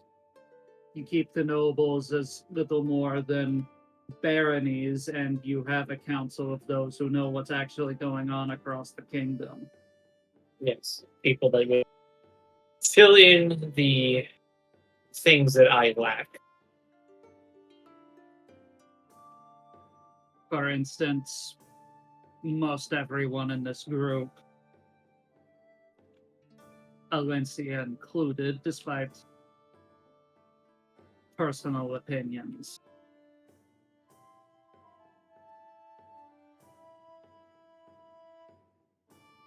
You all have made connections with just about everyone, except the Von Chadras. You have a pretty good idea of how things have been going under the current leadership and how to fix it.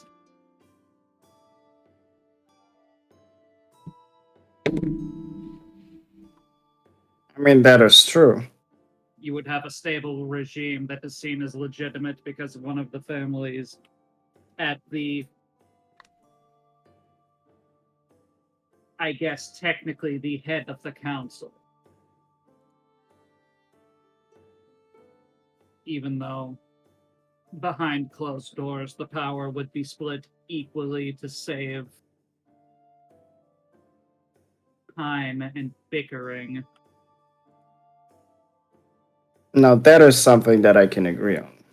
If the sole purpose, or I guess, if Itchi is renowned as the head of the council, but just for outside doors, but indoors everything is split evenly, that I can be talked to with, because I feel like that makes a lot of sense. We have had a great influence on this area, and we have quite the connections over the. I mean, we saw it earlier at the wedding. How many people we actually have connections to.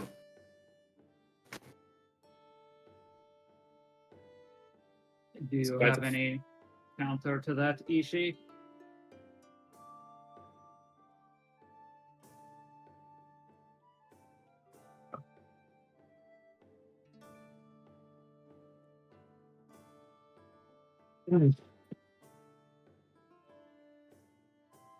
I think I broke Soul. It's out of character. It's like I'm trying to decide. Because this is... like, because I like the idea of a council, but at the end of the day, if she wants to be at the top, that should have been rightfully her family's to begin with. And the idea of behind closed doors, oh, everybody just shares power equally, it's not aligning with what she's been trying to do. Like, the idea of having members on a council that would help Itchi solve the problems of the kingdom is something she would totally agree with. But at the end of the day, she would be at the top. But with what you guys have been suggesting as a compromise, it's Itchi is the head of the council, but behind closed doors, everybody knows that the power is split equally, which is not... At the end of the day, Itchi wants the throne and to have a council to help her rule the country. She doesn't want to be a republic, I suppose, that's running this country. And I'm trying to figure out how to express that without just being like, no, I want to be queen, blah, blah, you know? Yeah.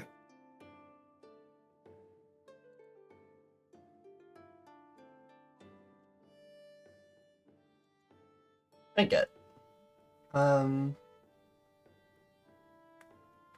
will admit, the idea of a council is why. That is what I was, not in the way you have all described it, but was thinking. A council of people who specialize in what I lack to help me run the country, yes. But at the end of the day, somebody needs to have absolute power at the top. And how you've been describing it, behind closed doors, we are all equal. I didn't say we, I said you. I want no part of this when everything's said and done. I understand that, Druko. I'm just stating in terms of talking about this council. I do not wish to be a figurative figurehead. I wish to be the figurehead.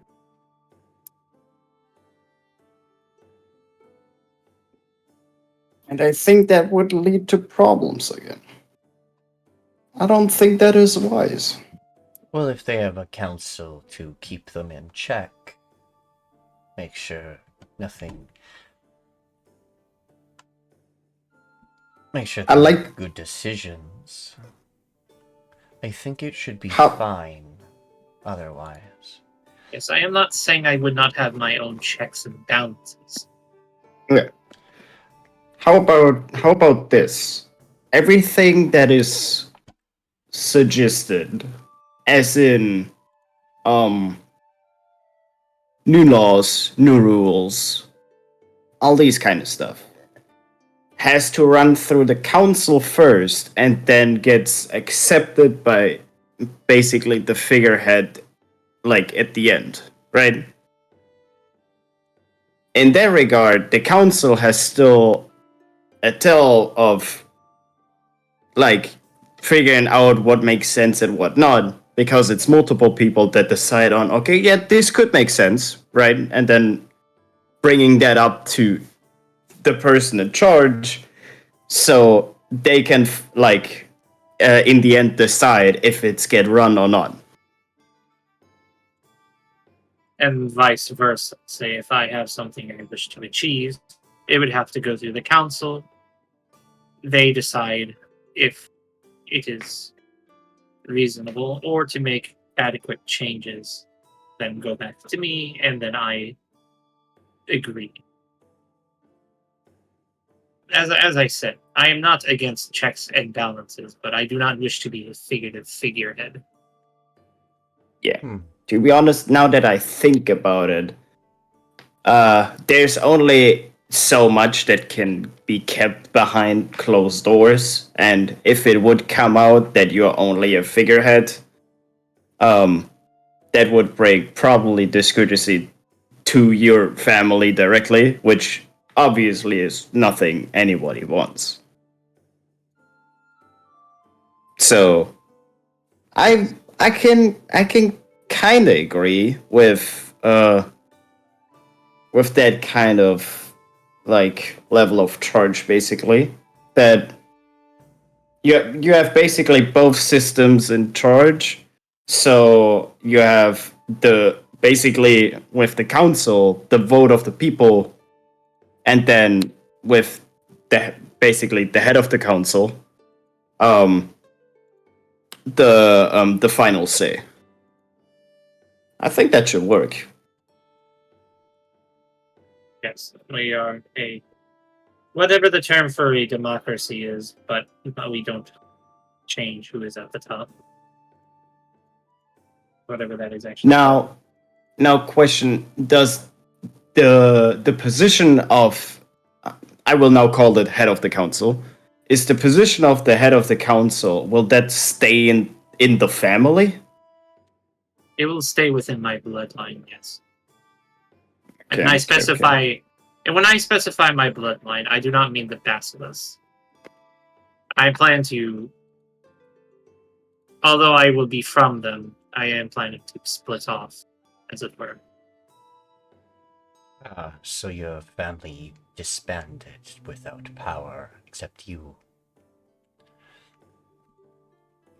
Well, my sister can still be a noble and such, but I do not. after what has gone through my family, I wish to distance myself from them. That way they are not caught in the crossfire of sorts. That's very noble of you to do. I would definitely agree with the kind of power system that we now discussed. Deciding on who becomes the figurehead of the council, I will have to think about that because I've never really thought about like political stuff too much. So I personally just have to think about it myself because it's a high position. Yes, I know.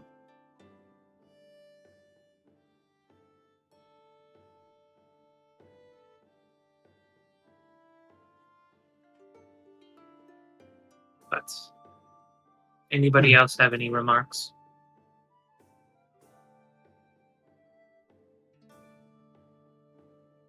Ulla, you have any arguments for, against, counterparts? I don't care what we do either way as long as I get my vengeance. To be honest, fair enough. That's all you've been here for to begin with. Exactly.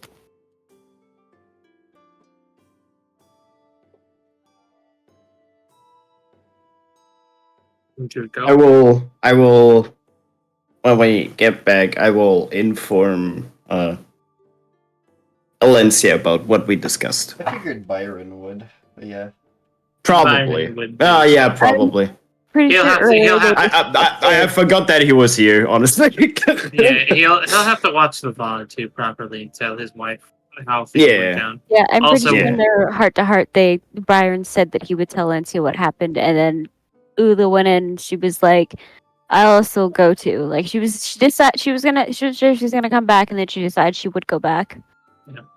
Also, we need kind of Byron's opinion, but but basically, just to summarize, Itchi wants to be the one on the throne, queen, king, empress, whatever.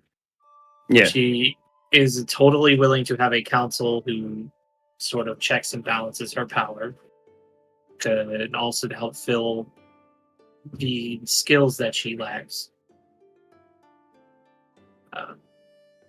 So at the end of the day, I suppose, are you willing to help me there? Yeah. I think that is something that needs to be discussed as like a whole group, probably.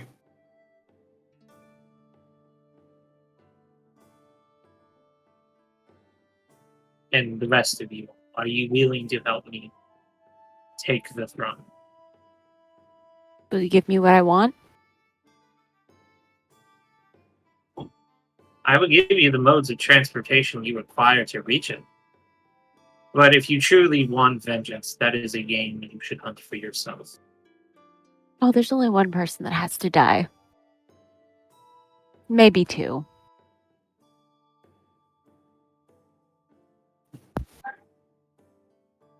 Hop needs to think. He agrees with the system.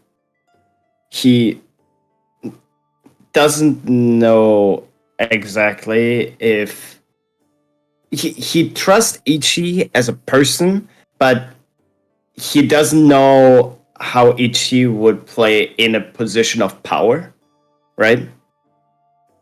So he would need to like think about that. So he doesn't give a clear answer. He would be like, I will have to think about it.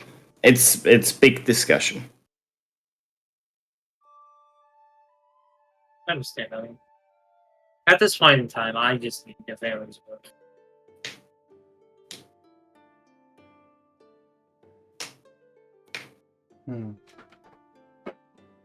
Then I think we are in agreement of an accord.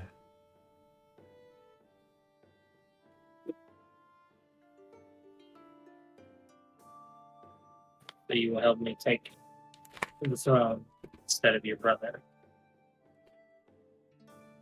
Based on how my brother's been acting, and based on his ambitions, yes, I will help you.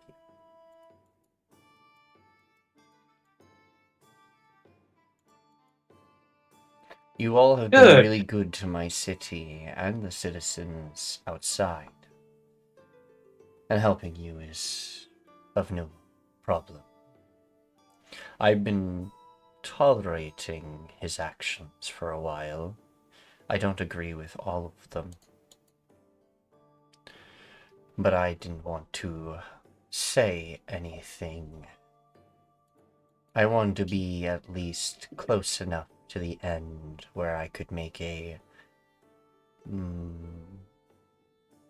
better a power play, yes, where I could actually get the proper leadership into power and not have another tyrant. Good. And as Itchi says that, her body visibly relaxing. As this is obviously going to be very, besides this entire conversation being very stressful, just the whole plan that she has been cooking for, let's see, what, 5 years in game? Over a year, like close to 2 years out of game? Because I started this back after the fight with the sea drake we fought. Yeah. If anybody remembers that. Like that's how long this has been. Yeah, I do. That's like, I think it's like 1.5 years. Roughly. Yeah, this campaign's been going on a long while. Oh yeah. I think this campaign's reaching something along the lines of 3 years. Yeah, 2.5 we're at. I think in April we have 3 years. Yeah. Holy crap, really? Yes. Yeah. Roughly, yeah. Yeah. Feels like that hasn't happened at all. Well, I guess if I think about it, I started the session when I moved out to BC, and that was 2 years in BC, and I just back from BC to Alberta. So I guess, yeah, 3 years sounds about right. Well, you joined after the time skip, so yeah, that was about a year and some odd ago. Yeah. So for you, it's like a year and maybe like a quarter or something like that. Sorry, it was like, guys. No words. I couldn't adjust my schedule back then. It's all good. Yeah. I was trying to be a streamer. So, but yeah, we've been going on for a long time. So, out of topic. Actually, no, I'll say this after session because it popped up on my feed of my emails. But I think we'll end session here. I would say so too. Navera will say one last thing before the end. In a couple days' time, you guys will be traveling north towards the capital. You shouldn't run into anything of strife along the way, unless there's rogue inquisitors within the bogs and swamps along to the castle. But hopefully, you will not have to fight too much. Yeah. But it is your choice on how you end with the king there. Though I think Rakond will be joining you, despite my trying of not, so I will also be joining on the journey. Will any of the other nobles be joining us, such as the Licentras? I'm being honest. I've been trying to figure out how to deal with Rakond. And, well... If need be, I will bring the people you want with us on the journey. Okay. Nice. If I'm being honest, my idea of getting rid of him was after the king is dealt. Basically, just as before he tries to sit on the throne, is when I would strike. Leave some for me. Very If well. you want to be smart about this, you allow me to deal with it before we get there. Perhaps. I'm not against it, but just be careful about it. His consort seems to be very loyal. Yes. I suppose my question is, Navera, do you wish for your brother to live? That isn't a choice I can make. His actions are his own his actions and demeanor of his own consequences.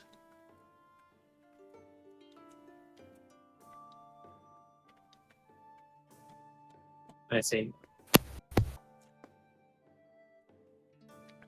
As you were saying, Juko side for cutting him off. The only consort he has left at this point is the one that got Merged. I do not know where Nyx ran off to. Coldrex was assumed dead until, well, he showed up here. Yes, And, well, to be quite... never been on anyone's side, so... Oh, Nyx has been scouting for me.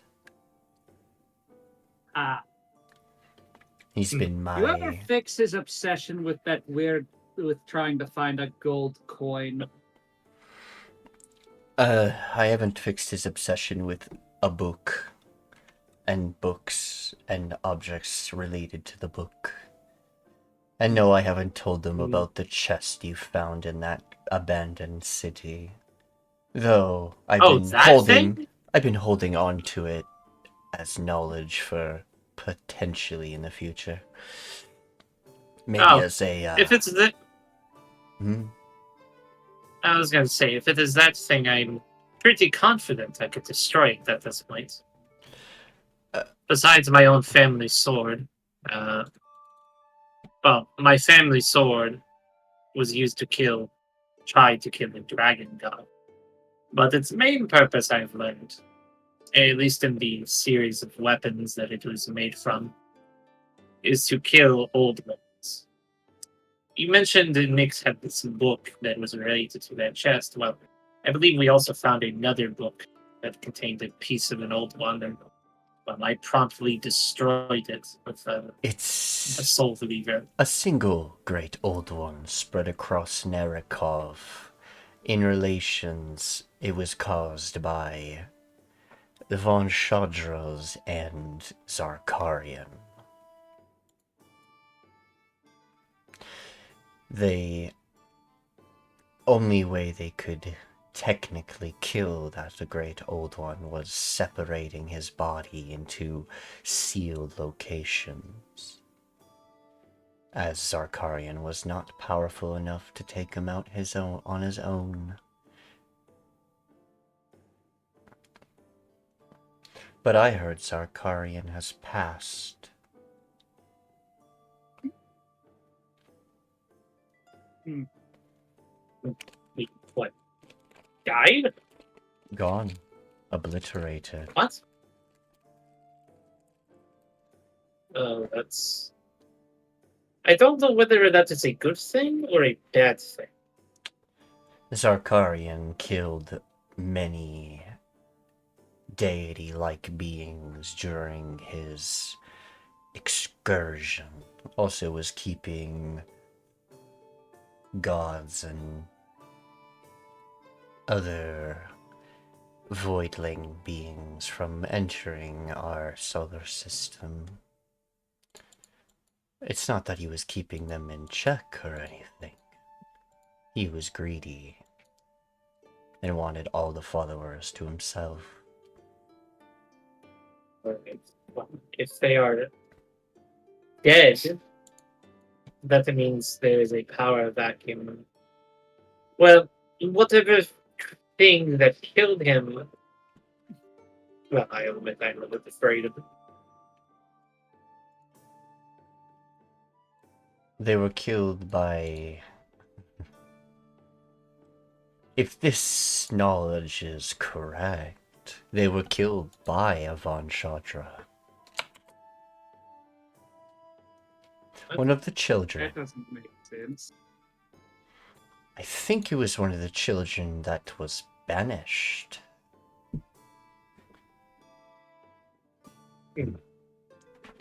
Don't remember their names. That I don't know much about the nobles, but perhaps you do, Itshi. Make me a history check with advantage. Wow. I guess I'll go fuck myself. Hold on, do I have inspiration? No. Dang it. It was the last time this party got inspiration. A while. It's been quite some time. I was gonna say, I'll allow a reroll. Because 2 4s is kind of awkward. No thought. Okay, that's a lot better. Head actually empty. Just don't roll with advantage and you'll roll higher. That's what the dice are telling you. Alright. Their name is Belieth von Shadra, and they ousted themselves after learning about what their family has been doing and felt they didn't want to be part of it. They were thought to be lost on a shipwreck to the south, into the Metallurgist ice fields. But based on this knowledge that Navarra's told you, they lived through that and managed to, well, finish what the Von Shadras didn't. It's actually killing Zarkarian.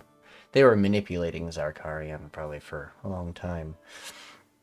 But you're guessing if she managed to get to Zarkarian, perhaps the Von Shadra adults have also perished. You're guessing, though. Because, yeah, deep connections there. Yeah. Oh no, you get hit with a mental flashbang. Yeah. Essentially. Ding. Leave me alone! Ding. Oh, yeah. Ah! I forgot. Dragoon. Dragoon was there, so yes, you would get memory flashes of those scenes. Except for the scene, well, only seeing a scene of her flashing away because she did it by herself and didn't allow anyone else to help her. Yeah, hold up. Let me take my cringe damage. Okay, Dragoon is not that cringe.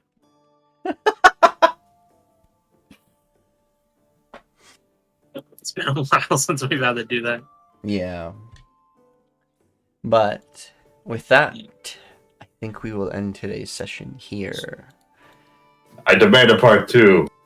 What? One where Alencia isn't at a clear disadvantage. Yes. Thematic-wise. There'll be one more last discussion when you're sober. More quicker. And then you guys will be on your journey. And I hope it doesn't take that long. It probably won't. You don't want to talk to Druko before they leave. We gotta kick a dream's ass in the meantime. Yeah. Yeah. Which I have that set up and everything. Map and all. And creatures you'll be fighting. It'll be fun. Anyways, thank you everyone so much for joining us for today's session of the Scalect Civil War. A much longer session. I'm actually going to be trying to do longer sessions with most of my campaigns. Certain ones I won't be able to because I have hard cutoff points because they run close to my work. But the rest of them, I should be able to run longer sessions again. I'm on a better sleep schedule and I don't wake up as late anymore. Except last night, but there's a reason for that one. I won't get into it. Thank you so much, everyone. Thank you also for the new follows, the resubs, gifted subs, all the support you give me and my players. I really appreciate it all. And I will see you all next time. Bye-bye. Bye.